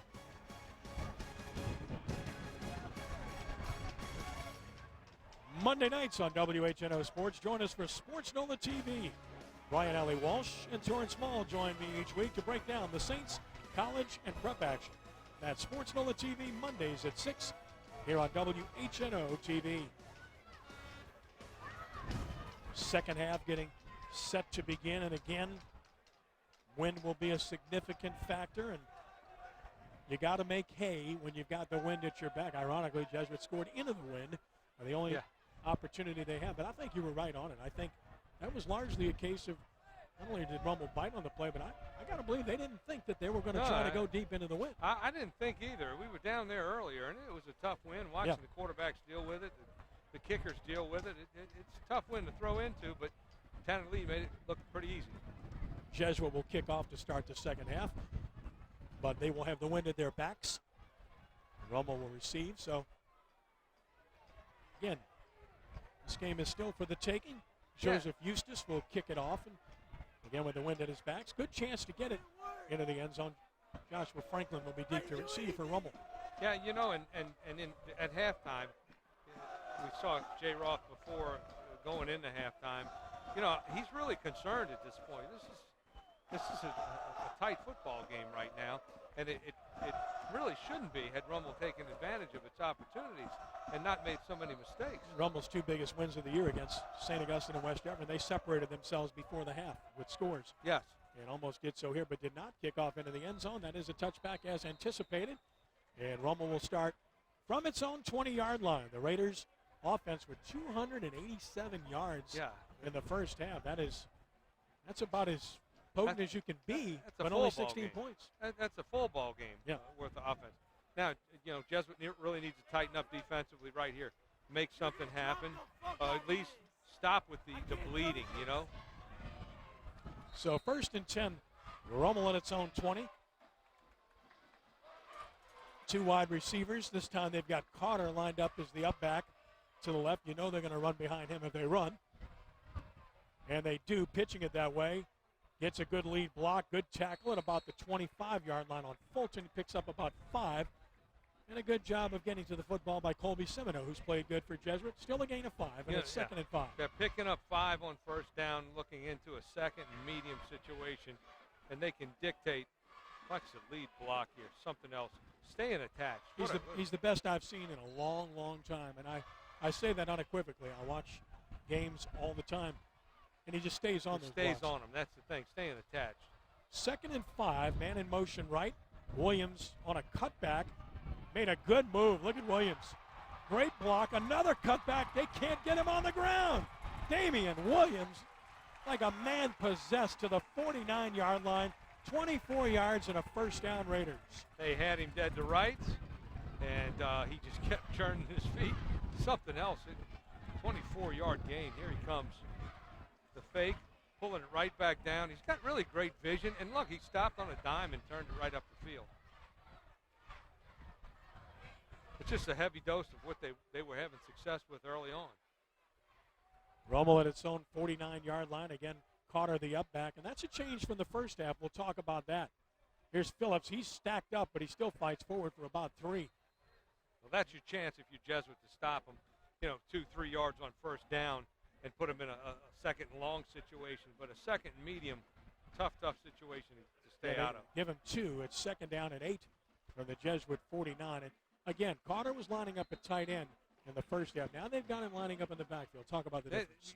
They're just moving him around to use him as a lead-type blocker, to get an angle, maybe to slip him out into a route behind the tight end, which you might see. Phipps in motion. Williams will keep, and now whistle sound, false start, Rummel again. So they put themselves behind the chains with these false starts all night. This just drives you crazy, and it's a matter of focus. It really is. A matter of knowing the play, coming to the line of scrimmage, not paying attention to anything but that snap count. So now they'll play a 2nd down and 13 from the 47-yard line. Oh, actually, they're going to mark it at about the 46. That's like a 6-yard penalty. Yeah. You know, you hate to pay for the same real estate twice because You really do. you're just fighting so hard to get what you get. 4 receivers set. Williams wants to throw. Now he'll run it to the 50 and back to where they were, to about the Jesuit 47. So it becomes a manageable 3rd down and about 6 yards to go. Third he medium. will always fall forward, won't he? Yeah, he should. All their backs do. They really do. I mean, they're lowering their shoulder, falling forward. Here he comes right here, just taking it right back down. And they're really pass protecting on that. That's not a designed, well, I'm sure it's a designed run, but they're not run blocking it. Good job by Ryan Hanley and Randy Bonner blocking on that play. Here's a 3rd and 6 from the Jesuit 47. Fulton is in the backfield with Williams, and he has a 3 receiver set. And now the whistle sound. I think Jay Roth may want a timeout. He does. Saw something he didn't like there, and he'll take the break. So will we. 9:27 to play 3rd quarter. 16-7 Rummel over Jesuit on the first NBC Prep Football Showcase.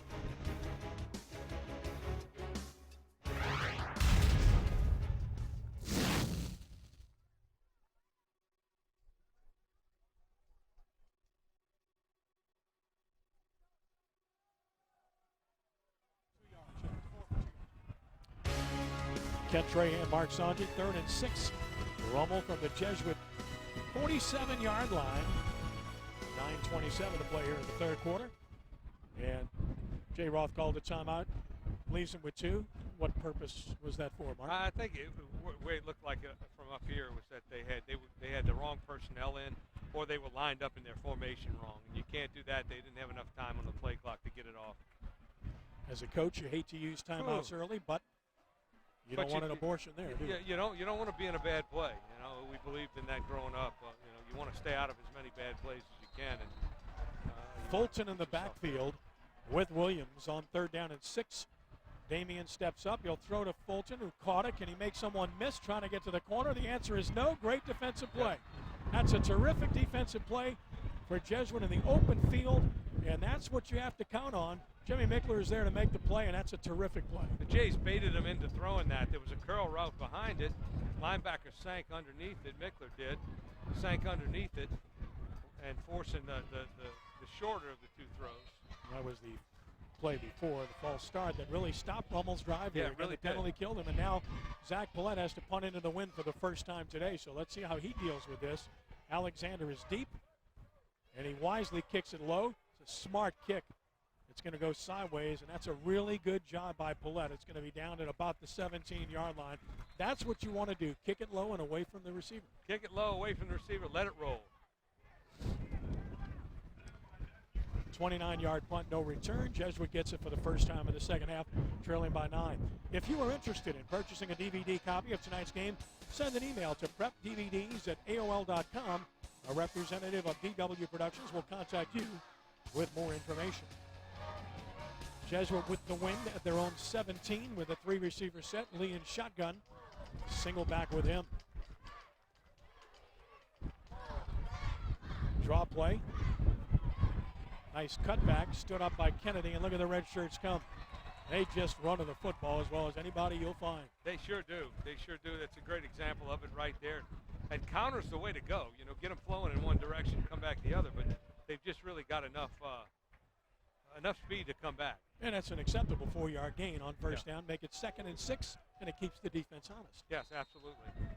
Skiro goes out for a play. And Chamont comes in. Play fake Lee. Pump fakes. Wants to go down the field. Throws short instead. Got his man. And it should be a first down. Nice throw and catch. Kalen Menard caught it in traffic. Not an easy throw to make there in a bracket coverage. No, it's not. And he makes a nice grab. And it looks like we've got a first down coming up here. Sure does. Right on the marker at the 27-yard line. They're staring it down. From my vantage point, I think he's got it. And they do give it to him. First down and 10 for Jesuit. And the official on the other side was pointing and signaled it. Coach Kaiser wondering why it's taking so long to get this thing moved. Yeah, I agree with you. He's talking to that sideline official, and I agree. Mark it and let's move. Yeah, thank you. Because it's tempo. Absolutely. They want to go. They're the hair. It's, you know what? Now that it looks like they're going to stop and measure it. Well, no, it's a first down. They're moving the chains. But, I mean, this has clearly stopped their momentum. They like to get it and go. And they've been so good at it all year, just keeping that high, quick tempo. And when you get out of that, oh, man, it just sometimes takes you a while to get back into it. After this long wait, it will be 1st and 10 Jesuit at their own 27-yard line. Long and cold wait on top. I hear you. Menard is the deep back, twin receivers left. Off the fake Lee. In the seam, caught it. And that's Dante Fly for a first down to about the 40. Jesuit getting a little something going here. Yeah, you know what I've noticed, too, what they're doing with Tanner Lee is they're shortening his drop. So the ball's getting out of his hands a little bit quicker on those play fakes. To the 41. That's a 14-yard gain for Jesuit. Again, no huddle. And they're ready to go. Against the 3-man front. Now a fourth comes up. They'll run it. And a nice dive to about the 46. That's 5 yards for Skiro. Again, he's their toughest back. He is. And this is a nice mix-up. Run, pass, trying to keep the Raiders off balance, and they're in a great 2nd and 5 situation. 2nd down and 5.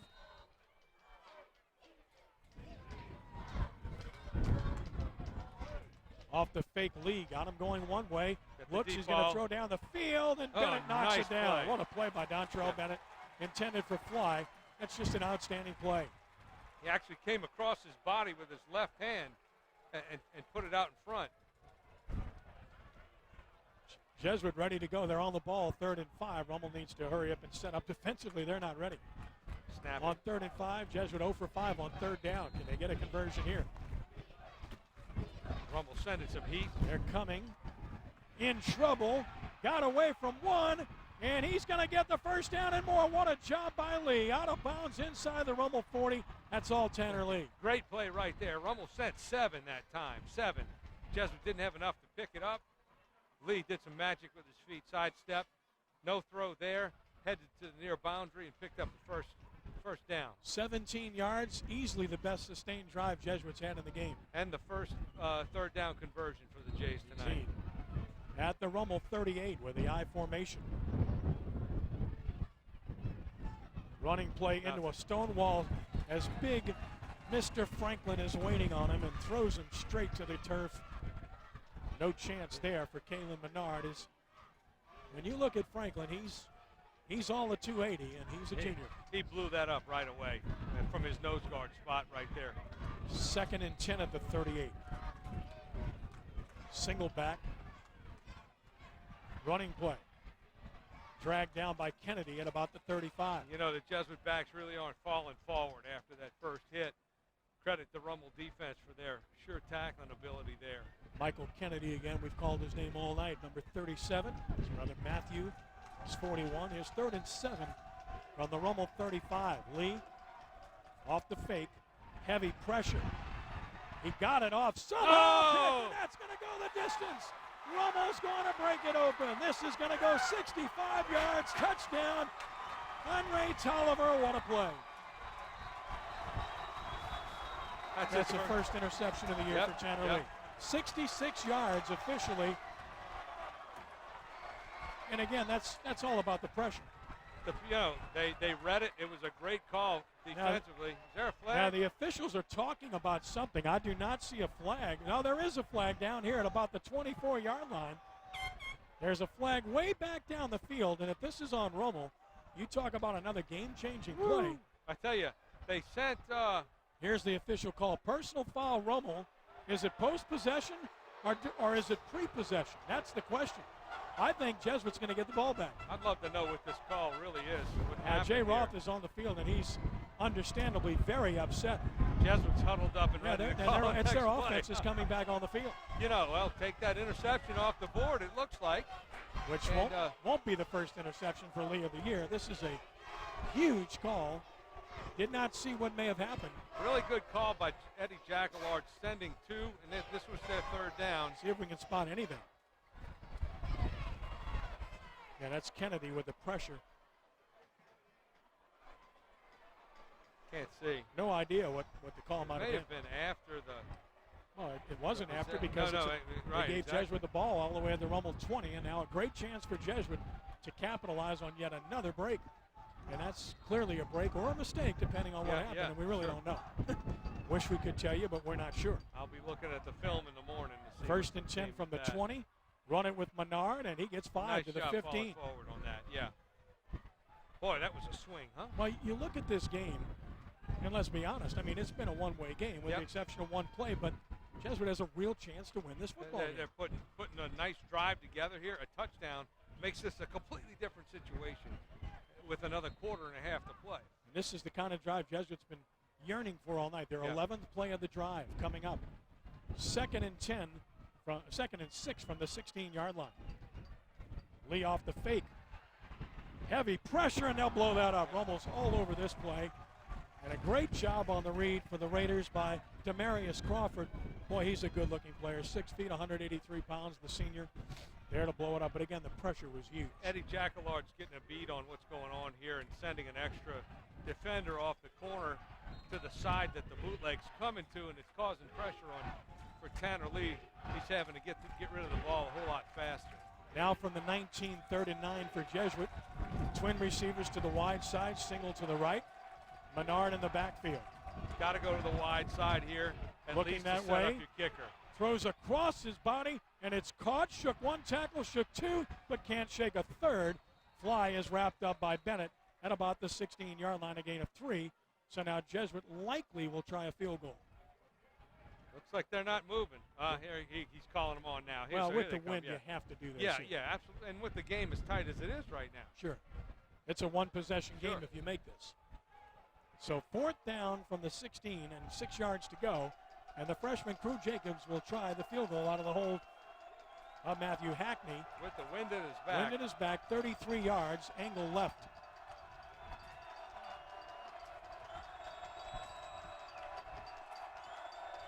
Good snap.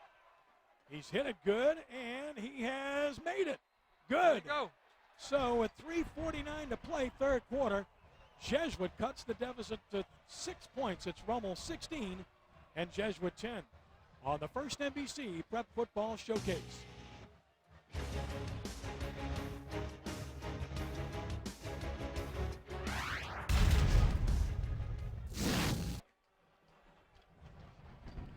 This has been a strange game. Yeah, it sure 16 to 10, Rummel over Jesuit. Jesuit just hanging around, giving themselves a chance. And as Jay Roth said at halftime, you know, you give these guys enough chances. You make those kind of mistakes against good teams, you're going to be in trouble. Rummel had 2 chances to break their back. Neither one. The fumble in the end zone and the interception for the touchdown called back. Man, you're scratching your head on this. This is the game we thought it would be, though. Joseph Eustace to kick it off. Gets it toward the side, and Franklin will field it at the 5 with a good catch. 10, 15, 20, 25. Leaves his feet, and there's a late flag, 2 flags, so Rummel's going to start deep in their own territory. And again, they cannot continue to make these mistakes over and over again and expect to emerge victorious. The penalized yards, I'd like to see what it comes down to, what it's actually cost them. That's got to be an interesting stat tonight. Holding on Rummel, going to march that back. Yeah, they'll end up back at about their 15, 16-yard line with the wind right in their faces, and still nearly 4 minutes before the third quarter comes to close. So this becomes a huge series. If Jesuit can get the ball back with the wind at their backs. And like you said earlier, take advantage of it when you have the win and kind of break even when you don't, and you're in good shape. At the 15-yard line, Rummel starts with Brandon Phillips in the backfield with Damian Williams and a 4-receiver set for the Raiders. They have to be questioning themselves a little bit right now with the way the game has gone. You know, they feel like they've been the better side, but it's not showing up because of the mistakes. Well, they can remedy that with another 10, 11-play drive like they were Phillips for 3. so well. It will be 2nd down and 7 at the 18. Let's check in with Danny Ream with Joey Latino. Danny? Thanks, Ken. We're here with Joey Latino, head baseball coach of Retief Oil. the American Legion National Champions were honored before Game 2 of the Major League Baseball World Series in San Francisco. Coach, that had to be amazing. Tell us about it. Incredible experience. Beautiful city, San Francisco. You're there for the World Series. It's a tremendous atmosphere. And then to be presented on the field with Will Clark, one of our very own, and Joe Torre. It's just an incredible experience that I know the boys are going to remember for the rest of their lives. All right, that's Joey Latino, head baseball coach at Jesuit, head coach of Retief Oil. What an awesome accomplishment and a great honor before the Major League Baseball World Series Game 2. Ken, back up to you. And a gain of 1 for Williams on 2nd and 7 makes it 3rd and 6, and here this becomes a big play for both sides. Again, Jesuit gets the ball back 3 and out with the win. They've got momentum, and Rummel, on the other hand, has to stem the tide here of everything that has gone wrong against them here. Rummel's getting a little bit conservative right now, and Jesuit's on to it. Great play by the Jesuit front 7 there, and this is a huge first down for the Raiders. 3rd and 6 from the 19 off the fake. Williams rolls right. Looking. He's hit. Shook one, but he's not going to be able to escape the second. Down at about the 20. Picks up a yard, but that's all. And Jesuit gets the stop. Great job defensively by the Blue Jays of staying home. They had a mistake on the route. It was a two-receiver side to the top of your screen where there's just a bust, and I think he gets confused as to where he wants to put the ball. You can see him stop right there. He's got nothing. Pressure catches up to him, and nice stop by the Jays. Jesuit's going to get great field position here. Paulette punting into the wind. Hits it low. Knuckleball. It bounces past midfield, and that's about as good as you can get. But Jesuit will still have great field position at their own 46-yard line with 1:32 to play, 3rd quarter, only trailing by 6. And Blue Jays on a roll here since the start of the 34-yard punt by Paulette. Here's a look at the upcoming events at Archbishop Rummel, brought to you by Dr. Wynn Russo, General Dentistry. For more information on mobile events, visit their website at rummelraiders.com. All right, Jays are coming out again for the start of another series. See if they switch it up. They're in the ace formation right now with 1 back, trying to balance up that Rummel front. From the 46-yard line, Jesuit 1st and 10. Single setback, Menard.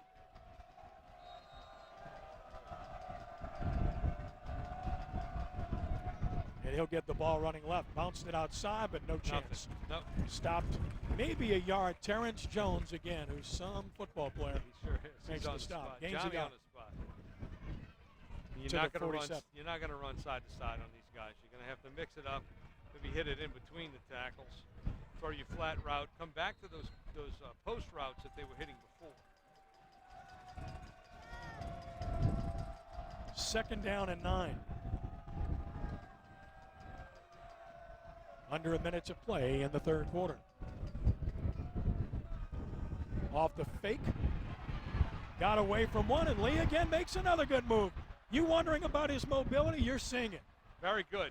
I mean, he's just defeating great pressure with his own individual efforts here. And I'll tell you, he's showing a lot of people that he has the feet and the ability to get away from a rush. We talk about the feet with him a lot just because of him, the way he sets his feet and moves around in the pocket. But when he has to run and pull it down, he makes great plays.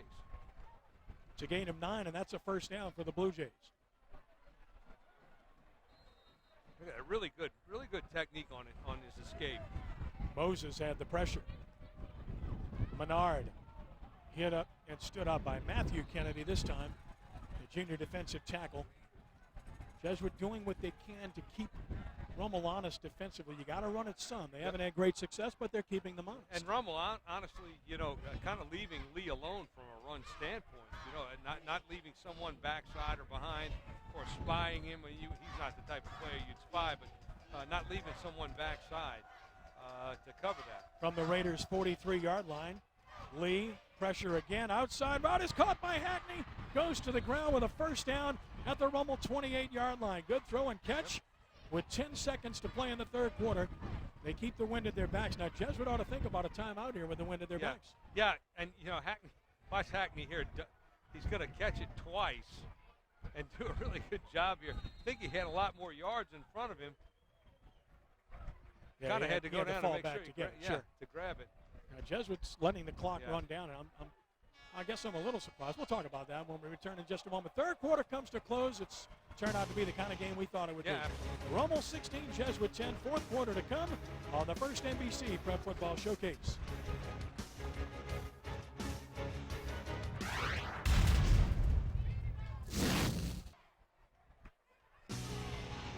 Ken Trahan, Mark Sanji from Joe Yenny Stadium. 12 minutes to play. Game in the balance. Jesuit driving, trailing Rummel 16-10.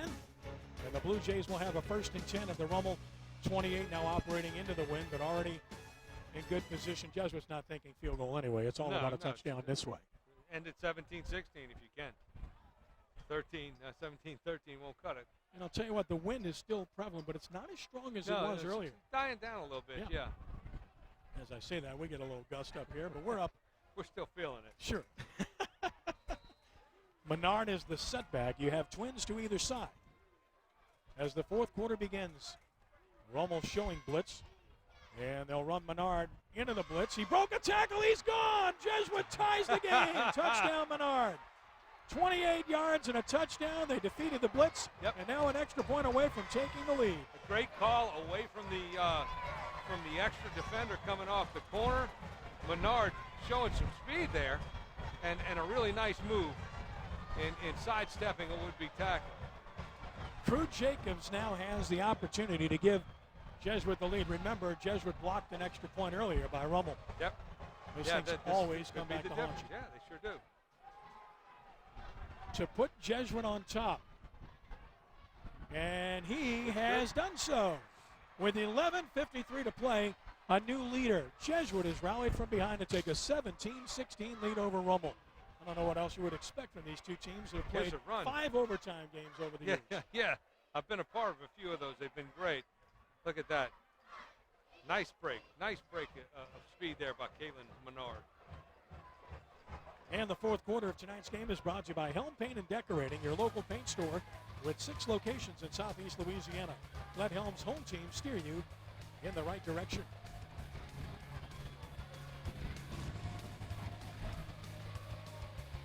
And here's a look at the upcoming events at Jesuit, brought to you by personal injury attorney Troy Keller. For more information on Jesuit events, visit their website at jesuitnola.org. Well, Jay Roth looks like a prophet now, based upon his comments at halftime. How many chances can you give a team? How many mistakes can you make? Well, not this many. That's the answer. You know, we talked at halftime a lot about it. It's going to come back and haunt you sooner or later. Kickoff is going to be short, as you might imagine, and Carter again fields it. He called a fair catch at about the 26-yard line. So Rummel will get the ball back, and the Raiders are truly in need of something positive to happen here. Well, they've got the win. They have the ability to drive. Now, although they haven't shown it here in the second half. If they put something together, an 11-play drive, again, 11, 13 plays, this game will be over before you know it. But, First and 10 Raiders at their own 29-yard line. The running back will be Fulton, with receivers to either side. On the Jesuit side of the field, now extremely excited, as you might imagine. Counter play right. Helm, an outstanding tackle. Helm's got him at about the 30, a 1-yard gain. Nice play. If that, just a really good play by Ryan Helm. Coming from deep at his safety spot there, too. Nice angle. Play got pushed outside or spilled outside. Helm comes up, makes a really nice grab. No gain, 2nd and 10 from the 29. Rummel's looking a little bit sluggish here right now. Yeah, they're not crisp getting out of the huddle. A little doubt now, it would seem. Backs to the wall. I don't think they've trailed yet, anyone this year. Williams throwing for Fulton. Diving effort incomplete. That's a matchup you wanted if you're Rummel against a linebacker, but that's a good job for the Blue Jays by Jimmy Mickler to stay with a very talented running back. Right out of the backfield, that's a little dose of trickery from the Rummel staff. Now, Rummel staff's pretty hot on the sidelines about it. They thought he was fooled with a little bit on the way out, but obviously the officials didn't see it that way, bringing up a big third down. So now third downs have been a problem for both sides, and Rummel faces a 3rd and 10. They're 2 for 9 on third down in this game. Dunbar left, Ricks to the right. Williams surveys. Looking for Ricks. Nice throw. First down, Raiders. That's a big conversion on a stop out to Ricks. Gigantic. A little bit too much cushion by Leger right there, who's been really good tonight. Leger has. And ball's on the money. Frozen rope there. 13-yard gain. And if you're interested in purchasing a DVD copy of tonight's game, send an email to prepdvds@aol.com. A representative of DW Productions will contact you with more information. First and 10 Rummel, their own 41, under 11 minutes to play now. Fulton hit at the line of scrimmage. Down again. And another outstanding job by Jimmy Mickler. He's played an excellent game. Watch him step right under this. He sees the puller coming at him, steps right underneath him, forcing the back to spill, gets a hand through, pulls him down. Yeah, you can't play it better than that. That's a one-man stop right there. Phipps checks in for Rummel. Second down and 10 from the 41-yard line. Jesuit doing a much better job on first down defensively. Yeah, absolutely, yeah. Rummel was sitting in those 2nd and 5s. Now it's 2nd and 9, 2nd and 10. Tough to get out of. Phipps in motion. We're going to run him on a cutback. Nice cut by Phipps. Phipps broke a tackle. 35, 30. Phipps to the 25. Big run by Ivan Phipps, his first carry of the game. And a first down for the Raiders, and another touchdown saving tackle, and a Rummel lineman down on the play. We'll check that. That's Pierce Bonk, who's been really good this year, and he's coming off of an injury as well. 34-yard pop, stopped by Leger, and that's what the Raiders needed. That's going to breathe a little life into him right there. It's just an outstanding run by Phipps. Yeah, that's his first smaller carry, and very fast. Yep. Fresh legs. So Ivan Phipps, the junior, runs to the Jesuit 25. Pierce Bonk is down for the Raiders. That will certainly affect them up front. Very good football player. That offensive line's been a real strength for this football team all season long. So 17-16 Jesuit, 10:07 to play. Back in a moment with more of the first NBC Prep Football Showcase.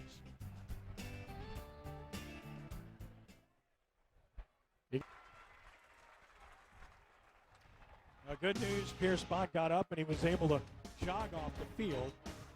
May or may not be able to see him again. We'll see. Zach Bernard is in the game for the Raiders. Bonk's been hurt some of the year. Bernard's played quite a bit. You'll have to step in here in a big situation, and you want to watch that exchange has to be here. good right here. Yeah, it's an important time. Zach Stout in there. Over the ball now. On first and 10 of the 25-yard line of Jesuit. Tight formation with one receiver to either side. Williams wants to run it inside. Cuts back nicely. Used the block beautifully. Broke another Still tackle. on his feet. Broke another tackle. He's down to the 10. First down, goal to go, Rummel. Well, I mean, he just set up his blocks beautifully. Now, what a pain in the neck to really tackle this guy. He's just such a load. He's a big kid, and he runs like a running back. Patient. Nice kick out block by Maddox. Yeah, up front, Rummel's really doing a fine job on this. First and goal from the 10. Again, a receiver to either side with Rummel lining up with a double slot in front of Williams here. Power formation. Jesuit adjusts to it. Williams wrapped up from behind. He'll be stopped. Really good job by Joseph. Blow the whistle, please. Goodness gracious. How long are you going to let it go? Yeah. Forward progress was obviously stopped. Right, that's an injury waiting to happen. Yeah, you don't want to see is. that. No gain. Second and goal from the 10. Jesuit has been stingy in the red zone in this game. Almost had many chances in the red zone. Absolutely. Jesuits really stepped up to play on defense when the time calls for it. And, of course, we thank Louisiana Lift and Equipment. Go to lalift.com, 504-463-3400 for providing our lift here this evening. Louisiana Lift and Equipment. Second and goal, Rummel from the Jesuit 10, under 8.5 minutes to play in the game, and they fake it. Williams on trouble, shook a tackle, 10-5, lowers the shoulder and scores! Touchdown Raiders! Did it by himself there. What a play. Again, what a play. That's a man. Yeah, it sure is.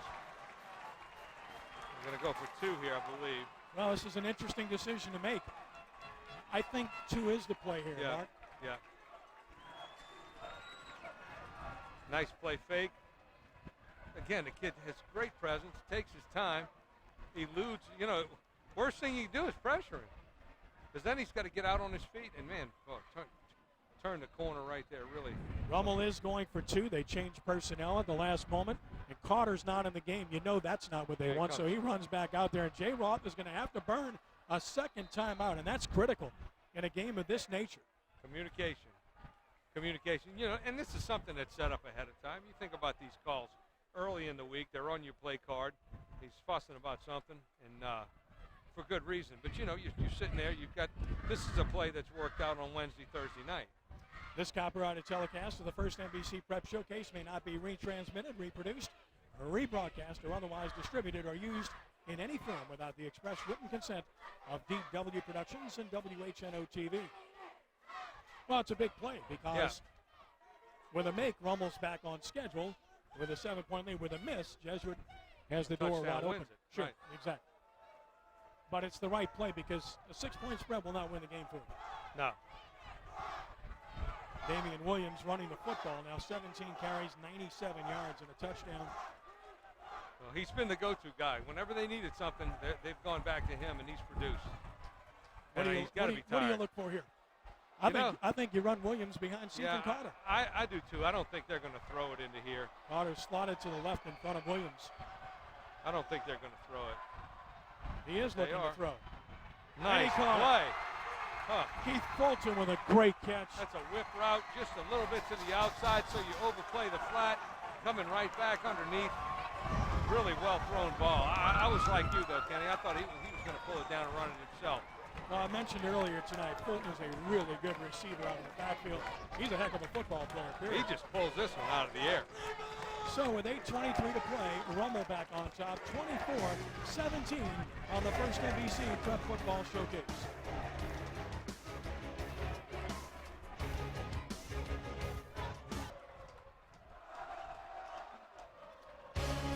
Quite an answer by Rummel, largely on the arm and legs of Damian Williams. And it's 8:23 to play. Raiders up 34-17. That's Zach Paulette to kick it off.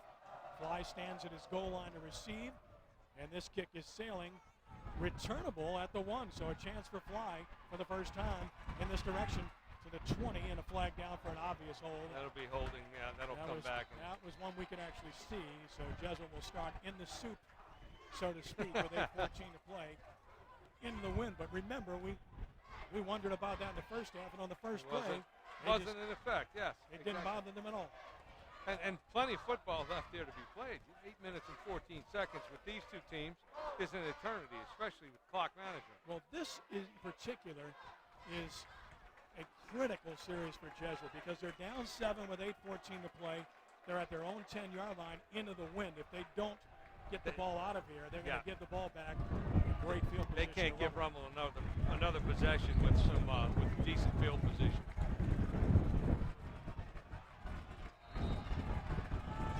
First and 10 from the 10-yard line. Here's Lee to Menard. Short gain, maybe a yard. Bent backwards, stopped at the 11. You know, you're backed up right here, and you hate to be predictable because you can get teed off on, but at the same time, they're going to have to loosen them up a little bit to get the ball out of the center of the field. Moses led the charge for Rummel, 2nd and 9 from the 11. This is where you look for a play fake of some sort. Lee's bread and butter. If you bootleg to the wide side of the field, which is really where you have to go, they're going to send the extra guy off the corner. That's how they've been able to get away from the enormous pressure of Rummel's with the bootlegs tonight.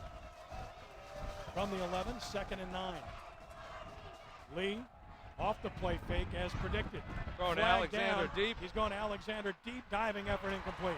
There is a flag down near the line of scrimmage on both sides of the line of scrimmage. So when you see that, you think about offsides maybe, but don't know. No whistle was blown. No, they let the play go. Yeah. So it wasn't a false start, obviously. No, it is procedure. Jesuit. So if you're Rummel, you're going to decline this, right? Right, sure. I think they're going to. No, there they go. They almost took it. No, you don't want to take that. It's only half the distance anyway. Yeah. And it's 3rd and 9. This becomes critical down on both sides. Yeah, you don't want to give them another crack at it.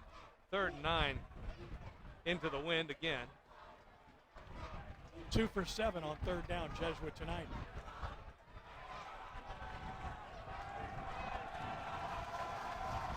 Kalen Menard, 11 carries, 62 yards, and a touchdown for the Jays. 3rd and 9 from the 11. Shotgun Lee. Rummel showing blitz here. They come. Lee gets it off down the middle. Oh, just overthrown, and that's Terrence Jones putting the pressure again on Lee. That just, it just causes the ball to sail a little bit or off the side or a little bit quicker throw than he would like to. You'll see Jones come into this picture very late right there. Give him a little shove. Good coverage by Ben. Yeah. And Foster Morrow had a little size advantage. Yeah, had a really good start to the year. Now, if you're Rummel, do you try to catch this punt? I don't. With the wind? I doubt it, right here. Backfired on them earlier. That was almost blocked. Yeah, it was. And this one is short. Wow, is it short? This is got a little bit of a bounce to help, but still Rummel's going to have the ball at the Jesuit 35 with a chance to take control of this game with 7:10 to play. It's a 24-yard punt. And that's scouting too. Rummel rushed him knowing he was kicking the ball right to left. Sure. And they got pressure from that side. Well, and if you're Rummel right now with the ball on this near hash on the 40-yard line, you punch it in. You take it right now. This is where a championship team, which a lot of people believe Rummel is, will take control of the game. We talked about the win being the biggest factor in this game. Rummel gets it in the fourth quarter. This has got to be a scoring drive for Rummel. If you're going to end it, if you're going to win it. Pierce Bonk is back in the game at center. Sure. That's a big plus for the Raiders. Shotgun Williams on first down with Fulton next to him. Williams will keep. Shook a tackle. Look at him go. And he's just wearing down this defense. He's going to let the big guy eat right now. Yeah, I think and that's what they should do. Take as much of the play clock down as you can. And they're in the 2nd and 1. Just take that play clock down. Let the clock keep going. Look, he finds it's very well executed. Very well blocked up front. Patrick Kleibert got his 312 pounds engaged and blew somebody back. How'd you like him leaning on you for I wouldn't like a couple that at of all. hours? 107 yards rushing for Williams and a touchdown in this game. 2nd and 1. He'll get it again. He'll get the first down and more. 20, 15, first down Raiders. Same play. Just caving them in inside. They're blocking everything down, pulling the backside guard. He's either getting a kick or a log block, and turning it up the field. And Williams is able to pick his spot there. 12 yards and a first down for the Raiders at the Jesuit 14 with 6:21 to play. Really nice kick out block on the defensive end, Hunter Robert, right there. Williams makes a nice cut too. I mean, he's got some cutback ability. Yeah, he does. He cuts on a dime. He had about a 20-yard run earlier where he did that. Fulton, the deep back, he'll get the call here. Nice cut by Fulton inside the 10 and the 9. I really like this kid. Yeah, he's a very shifty back. He's got very good vision. Yeah, and again, that's something you just can't teach. So the kid's either got it or he can kind of tweak it a little bit, but he doesn't have vision to begin with. 2nd and 5. This is where it's been interesting for Rummel all night long. They've thrown the ball 3 times in this half, and that's not a surprise. But one of them was on a 2-point play. Yes. Yeah. Now Phillips, the deep back, on 2nd and 5. Counterplay right with Phillips, used one block and gets down about the 6. So here comes a big 3rd and 2 for the Raiders. Guess who's going to get it? Oh, it's got to be from Williams, the gun. right? From Although the gun. Fulton's been outstanding, and Fulton's not in the game, so Williams is going to get the ball, I would imagine. Plays coming in with Maddox from the sideline. Clock will tick below 5 minutes to play when the next play is run. 3rd and 2. Rummel at the Jesuit 6, trying to take control of this game. And they're in the gun right now. No surprise there in the ace formation. Balanced up. Jesuit run left, 5. isn't he? I would think so. Carter and Maddox slotted that way. Jesuit stacks that way, though. Williams. And back to the right cut here. Back. He will not Close. get there. He's short. Well, depends on the mark. Needed to get to the 4. Let's check the mark. That is close. They're going to have to measure that. And if you're Rummel, if you didn't make this, you have a very interesting decision to make. I think if it's this close, you go for it. On the other hand, a field goal gives you a 2-score lead. Nice stop. Nice stop by the Blue Jays. Strong front. They're going to measure this. This is This very is close, and I don't know. I can't tell you. It's really probably a tip of the ball either way, frankly. It's a severe angle for the field goal. Yeah. You need to get points out of it. You sneak Williams. You've got a 6'2", 6'3". Look at this. Tip of the football short, as I predicted. Go get this, You Fourth go get down and a foot. Make them drive 94 yards, which they can. think I mean, you're right. 96 yards, which they can do. Sure But, they can. I think you're right, though. J. He's gonna Rod's kick calling it. his offense over. I don't think he's going to kick it. The kicker's nowhere around. They know Damian Williams, Jesuit Yeah. does, is going to get the ball, and they expect him to sneak it here, don't And they? you just go from right under the center and get a nice push, and you've got 6 inches to go. Now, if you're Rummel, do you long count to try to draw them off sides, or do you quick snap? No, I think that'd backfire on Rummel. With the way they've jumped off sides tonight, that's something I wouldn't do. Rummel will go for it as we expected. Fourth down and a foot. Officially at the Jesuit 5, they need the 4. Carter and Fulton in the backfield with Williams. Look how tight the offensive line is. Yeah, no secret here. No secret here. Now Jesuit, I think, is calling timeout. Yeah, So that will be no their secret. first, and this is a smart move by Wade Kaiser. He wanted to take a look, and this is the play of the game. He's got to get a stop here. It's going to be it's going to be the same thing. Rummel's not going to change what they're doing. Maybe talk about it a little bit to find out where the soft spot in that front is, and maybe have Williams take a half step back and attack on an angle. But I wouldn't think they're going to change this at all. You leave it to the quarterback to make the read in that situation. Yeah.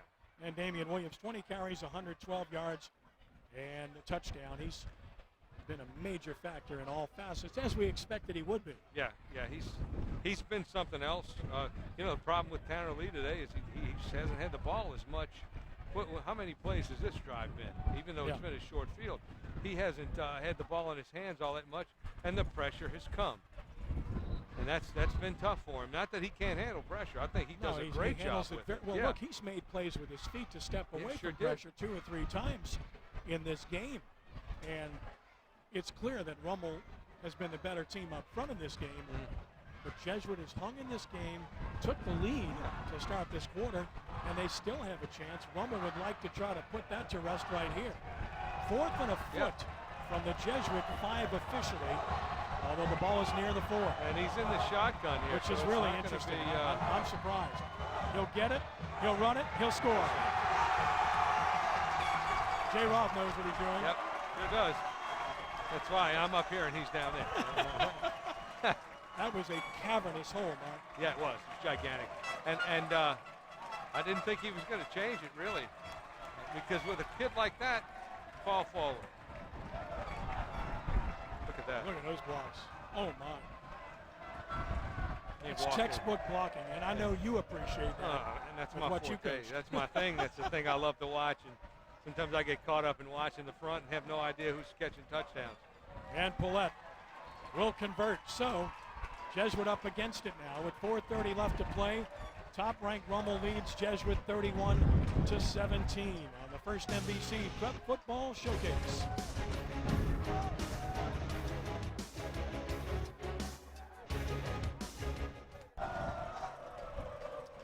Joe Yenny Stadium, I mean, it's been packed all night.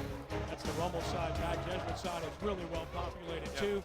31-17 Rummel on top. Paulette's kickoff looks like it's returnable, and it is from the 6-20. Got some room. 25-30. Good return by Mitchell Alexander out across the 30 to the 32 or 3 yard line. Well, he's not been able to reach the end zone with the kickoffs here in the second half. No. Well, now if you're Jesuit here, you're in 2-minute mode. Yeah, Twice. absolutely. They go no huddle all the time. They're accustomed to this. And if you're Rummel, you've got to make them drive the field. Absolutely. Can't give up the big one. Start backing your secondary up a little bit. Playing tight up front. The backs aren't going to beat you. And Jesuit has lived on big plays this year, as we talked about, with Lee averaging over 22 yards per completion. 3 receivers set. Lee surveys, throws back across, and the traffic tipped away. Double coverage, guess who? Terrence Jones. I mean, that's a linebacker getting depth and making a play. That deep. And if they'd have run the ball, he'd have been in the back. He's a player. I'm telling you, he really is. He's the first guy that caught my eye on film. He's the one that got a hand on it. I'll tell you what, though, right behind him, you might have had a pick. Yep. As Austin Vance looked like he was in position. 2nd and 10. Lee. Pressure, steps up. He's going down this time. Dontrell Bennett put him on the ground. So Bennett puts him down at the 29-yard line, and it's getting tough for Jesuit. Now, Rummel smelling blood in the water here. Sending an extra guy off the corner as they've done a lot tonight. Tough to pick up. Very athletic kids coming off the corner there and making some good plays. Tough to pick up. Making False start, Jesuit, sorry. Wow. Joshua Franklin was blitzing from the corner, and he's really fast, but Jesuit flinched. That's the first time we've seen that from the Jesuit offensive front. I thought Franklin got there a little bit early. Seen that on film, too. Apparently there was movement before he got there. That's no argument, obviously. Yeah, no doubt. But, yeah, you know, you see those blitzes at the last minute. It's all about timing. You got to hit it right. And they do it very well. I've seen them, you know, and it comes with some experience, too. They've done that throughout the year and done a pretty good job with it. 2 for 10 on 3rd down, Jesuit. Lee, play fakes. Hit from behind, got it off deep to nobody. And Lee hit the ground hard. I hope he gets up okay. He does, fortunately. Anytime you get hit in the back like that, that's scary. Yeah, he's going to have a couple of bruises tomorrow morning. And the guy that hit him, Delshone Moses, laid into him, and he gets up limping a little bit. But it's been that kind of game on both sides. Yeah, I didn't expect anything different. Neither one of these teams are finesse teams. And now they're Jesuit physical both has ways. a decision to make. Do you go for it on 4th and 18, or do you punt here? It looks like they're going to punt, or at least they're showing it. And again, if you're Rummel, you don't go anywhere near this ball. No, you punt it. If you Jesuit, you punt it away. Hope somebody makes a mistake. But if you turn the ball over right here, they're getting it. And Rummel is not showing anybody to return. They drop the snap. He's in deep trouble. Graham is going to be dropped. He fumbles the football. Doesn't matter who gets it. It's going to be Rummel ball at about the Jesuit 11-yard line. And this one is looking good for the Rummel Raiders. Yeah, that's a huge mistake right there. You know, any chance you had of getting back into it is pretty much gone now. In particular, since Rummel's playing safe there, they weren't coming after the kick. Yeah, just mishandled the ball. And those two kids, again, Franklin and Jones, all over the field. Franklin limps off, too. Just mishandled it. Had plenty of time to get it off. It's Delshone Moses who got him. And now Rummel goes for the kill shot with Damian Williams under center. Carter slotted left and Fulton behind him. On 1st down, they're going to run Fulton on a cutback. He'll get a couple. Rummel doesn't mind that at all. I think at this point you save Williams. You know, he's got another game to play next week, and you get the playoffs ahead of you. He's carried it 21 times for 117 yards, 2 touchdowns. You certainly want to put it in here, but at the same time, if you can. And he is our player of the game, brought to you by First NBC Bank. Damian Williams, of course, significant passing yardage as well in this game. 2nd down, 7 from the 8-yard line. Rummel just letting the play clock run down here wisely as we tick under 2:40 to play in the game. Jesuit has 2 timeouts remaining. Damian Williams has been doing this for 4 years. He's got an idea. Fulton right, nice block. Fulton to the 5, broke another tackle. Look at him go. Keith Fulton to about the 2. How good has he been He's tonight? a powerful back. Powerful back. And like you mentioned before, excellent receiver as well. Rummel team's loaded with some athletes, and they're doing the right thing with them. Rummel's really pounded them up front tonight.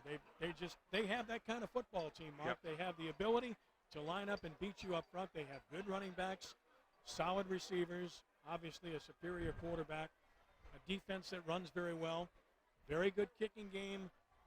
Got to eliminate mistakes. We're talking about a team here that clearly has a chance to go a long way here. Yeah, they do. And you know, you see tonight they overcome their mistakes. So that's something you got to chalk up to the Rummel football team, is that they're able to overcome these mistakes. But when they face somebody a little bit more talented maybe than Jesuit, it may come back to really bite them. Well, Fulton is 3 yards short of a 100-yard game. 21 carries, 97 yards, a touchdown. He caught a touchdown That kind of snuck up Caught on a 2-point conversion, so he's done a little bit of everything. 97 yards. I didn't realize he's had that much. And as mentioned, he scored touchdown running, touchdown receiving and a two-point And conversion in this game. yeah. 3rd down and a yard to go. Sneaky with Williams, and he looks to have the first down at the 1. That's the ultimate best-case scenario Sure. for Rummel. Get the first down, keep the clock running. And Jesuit, I think, is out. Are they out of time? They have 1 left. 1 left. And at this point, that's virtually useless, given the circumstances. Jesuit doing everything they can to try to keep Rummel out here. This is, again, one very good Rummel football team. Official timeout here. I think they're going to measure for this. Ball's Just at the 1. The ball's touching the 1. I think, again, my naked eye said he was short a touch of the football earlier. Turned out to be right. I think he's got this by about the tip of the football. It almost looked like he went into the end zone with that pile right there. Always falls forward, as you mentioned earlier. Here's your measurement, and yeah, he's going to have this. And there it is, tip of the football. 1st and goal, Rummel at the Jesuit 1 with 2:18 to play. And I think you're right. I mean, they wanted to take a load off of Damian late in this game. But right here, the temptation at the 1-yard line, come on, man. put the nail in the coffin and just, you know, hang it up and let the clock run out. That's a picture we've seen for 4 years. This kid stepped in as a freshman and led his team to the Superdome in the state championship I game. remember that well. Everybody kind of wrote him off, you know, when he had to step in. Very humble young man. Yep. I'm sure you've seen the comments and the mutual respect between these two schools and programs this week, and the young men reflect very good things about these schools. Both of them. In the newspaper Friday morning. It was really, really nice to see that. And it's genuine, too. Yeah, it is. 1st and goal from the 1-yard line. Williams letting the play clock run down. Fulton is behind him. Steps under center. And he's going to give to Keith Fulton. Cuts it in, and he fights to the goal line. Is he in? He's at the goal line. He's laying in the end zone. Touchdown. Late on that call, but that pretty much ends it right there.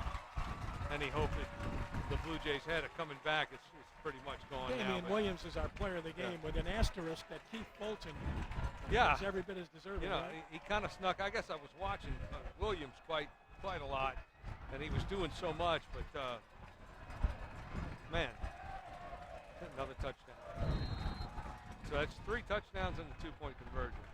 Yeah, he's accounted for 3 touchdowns and a 2-point conversion. That's a Paulette really good night. knocks that one straight.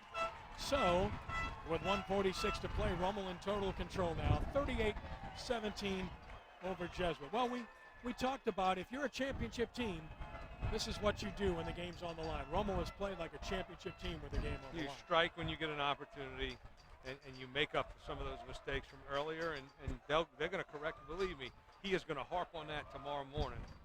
And now our play of the game brought to you by Kaz's with locations in Harahan and Lakeview. Kaz's, boy, great sandwiches. What an effort by Williams.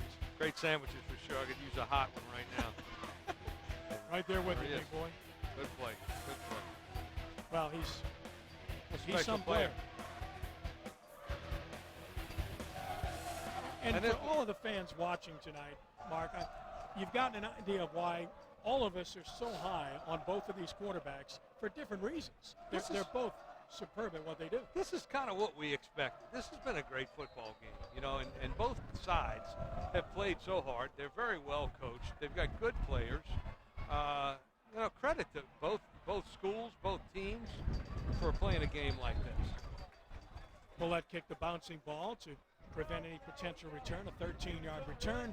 Jesuit will put it in play at their own 34-yard line. Well, this Jesuit team is a good football team. Absolutely. And they got to come back against a tough West Jefferson team next week. Of course, Rummel and Brother Martin will have that on our first NBC Prep Football Showcase next week. One way or the other, Jesuit's going to get a very good seed.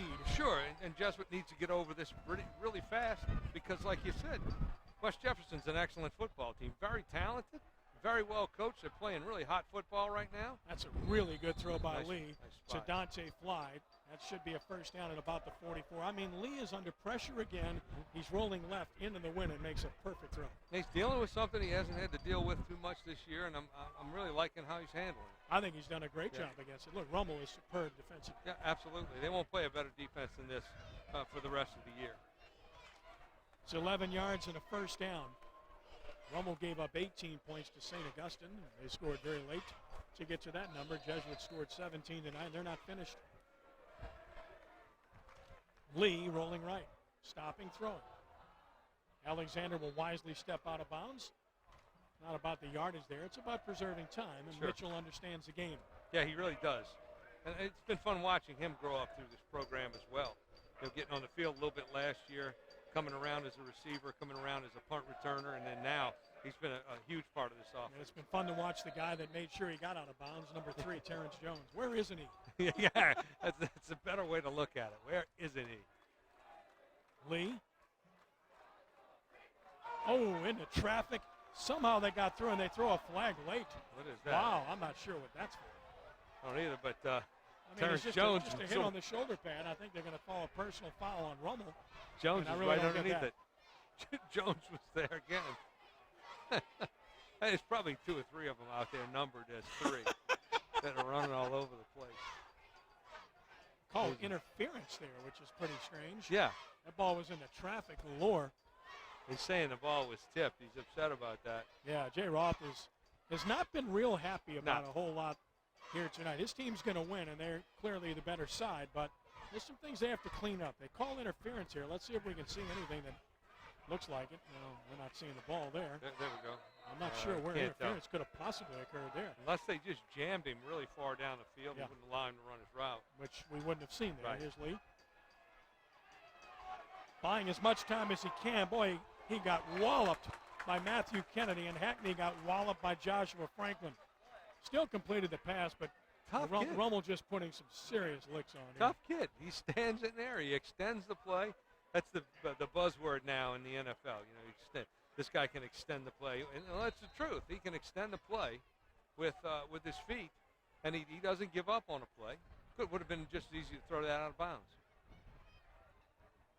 Rolling to the right away from pressure, and there's Alexander, and he'll wisely step out of bounds on Bennett. That should be a first down with 36 seconds left.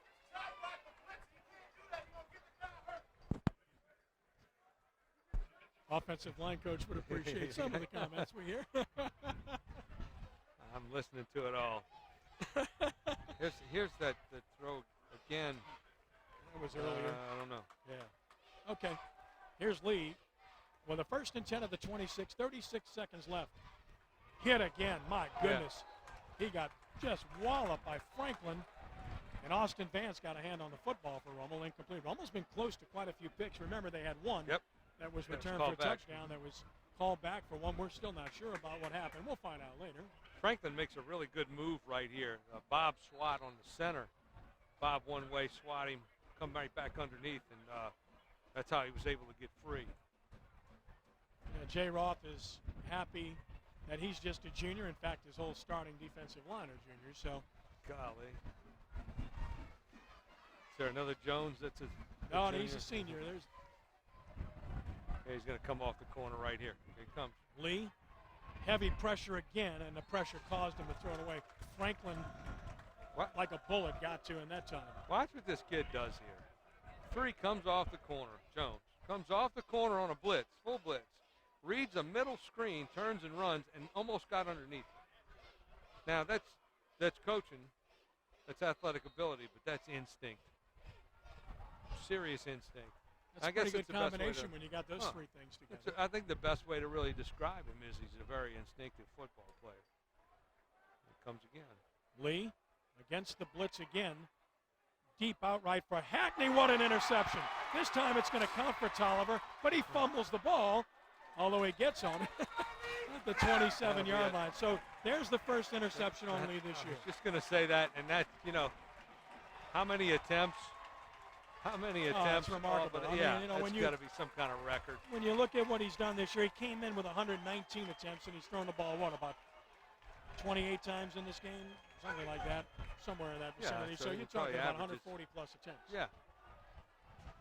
And Andre Tolliver, a really good football player there to make the pick for the Raiders. We're going to leave here with a very solid win over Jesuit. And again, for Rummel to win this game by 21 points with all the things that went against them, tell you what kind of football team they have. Sky's the limit. The sky's the limit. Correct the mistakes. Stay healthy. And they've got as good a shot as anybody to go really far. Victory tastes sweet for the Rummel Raiders, who are now 8-0, 3-0 in District 9-5A. 38-17, Archbishop Rummel over Jesuit tonight. Blue Jays fall to 7-1 and 2-1 in the district. Hugging and handshakes, and again, it's genuine. They just went after each other hard, but there's incredible respect on both sides. Again, I really like the way this rivalry has evolved. It's a good one. Absolutely, it has grown into a great rivalry.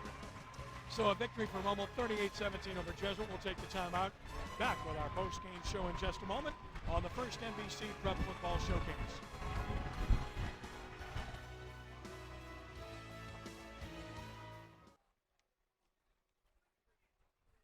Number one, Rummel looks like it tonight, beating a very good Jesuit team convincingly, pulling away late. 38-17 final. Here's Danny Ream with victorious Raiders head coach Jay Roth. We're down here on the field with head coach of the Rummel Raiders, Jay Roth, district champions. It's got to sound good. A share of the district champion, Danny. A share of it. I'm not taking anything for granted yet, okay? A share. Got to finish things up next Yes, week, right. obviously, but your team really responded tonight. There was some adversity. I know at halftime you felt like you should have been further along than you were on the scoreboard, but you guys really overcame that and played very well late in the game, kind of broke it open late. I mean, they shocked us on the first. Not shocked us, but I knew they would be able to do it. But they score in the first play of the game. You think it's going to be a firework game. Both teams go up and down the field. And then we left so many points on the field, with fumbles and just undisciplined football, which we got to straighten up. But when the fourth quarter started, down by one, we answered. Well, congratulations. Thank you. I know you enjoy this one the rest of the night. Get ready for the Crusaders next week. You got it. You got it. Coach. Thank you. All right, Okay. Ken, that's Jay Roth, head coach of the Raiders, and he's happy tonight. Back up to you. Well, he should be happy. His team showed mettle when it mattered. Championship form, winning at 38-17 tonight. By the way, Tanner Lee, 12 of 27, 207 yards, a touchdown, and an interception. Rummel finished with 436 total yards. Damian Williams, 22 carries, 130 yards, and 2 touchdowns. 6 of 11 passing for 112 yards and a touchdown with an interception. Keith Fulton was big, 21 carries, 98 yards, 2 touchdowns, caught a touchdown pass, and he got a 2-point conversion as well. Caleb Menard, 12 carries, 63 yards, and a score. Mark Sanji, final thoughts. So much production on that Rummel side. Jay Roth hit it on the head just now, though, with some mistakes and some undisciplined football that they want to overcome, and every good football coach wants to do that. It'll catch up with him later on. I know he knows that. It's in the back of his mind. But good news there is he's got a football team that's good enough to overcome those against a very well-disciplined and well-coached and athletic Jesuit football team. So it was what we thought for a little over 3.5 quarters. Great football game. Well, it certainly was, Mark. It's been a distinct pleasure, my friend, and I look forward to doing it again next week. Thank you, Ken. Thanks for joining us tonight. The first NBC Bank Prep Showcase returns Sunday afternoon at 1 p.m. as the Rummel Raiders take on the Brother Martin Crusaders at Tad Gormley Stadium. For Mark Sanji, Danny Ream, and our entire WHNO crew, I'm Ken Trahan. Once again, your final score, the Rummel Raiders 38 and the Jesuit Blue Jays 17. Thanks for joining us. Be a good sport, and God bless you one and all, rounding third and heading home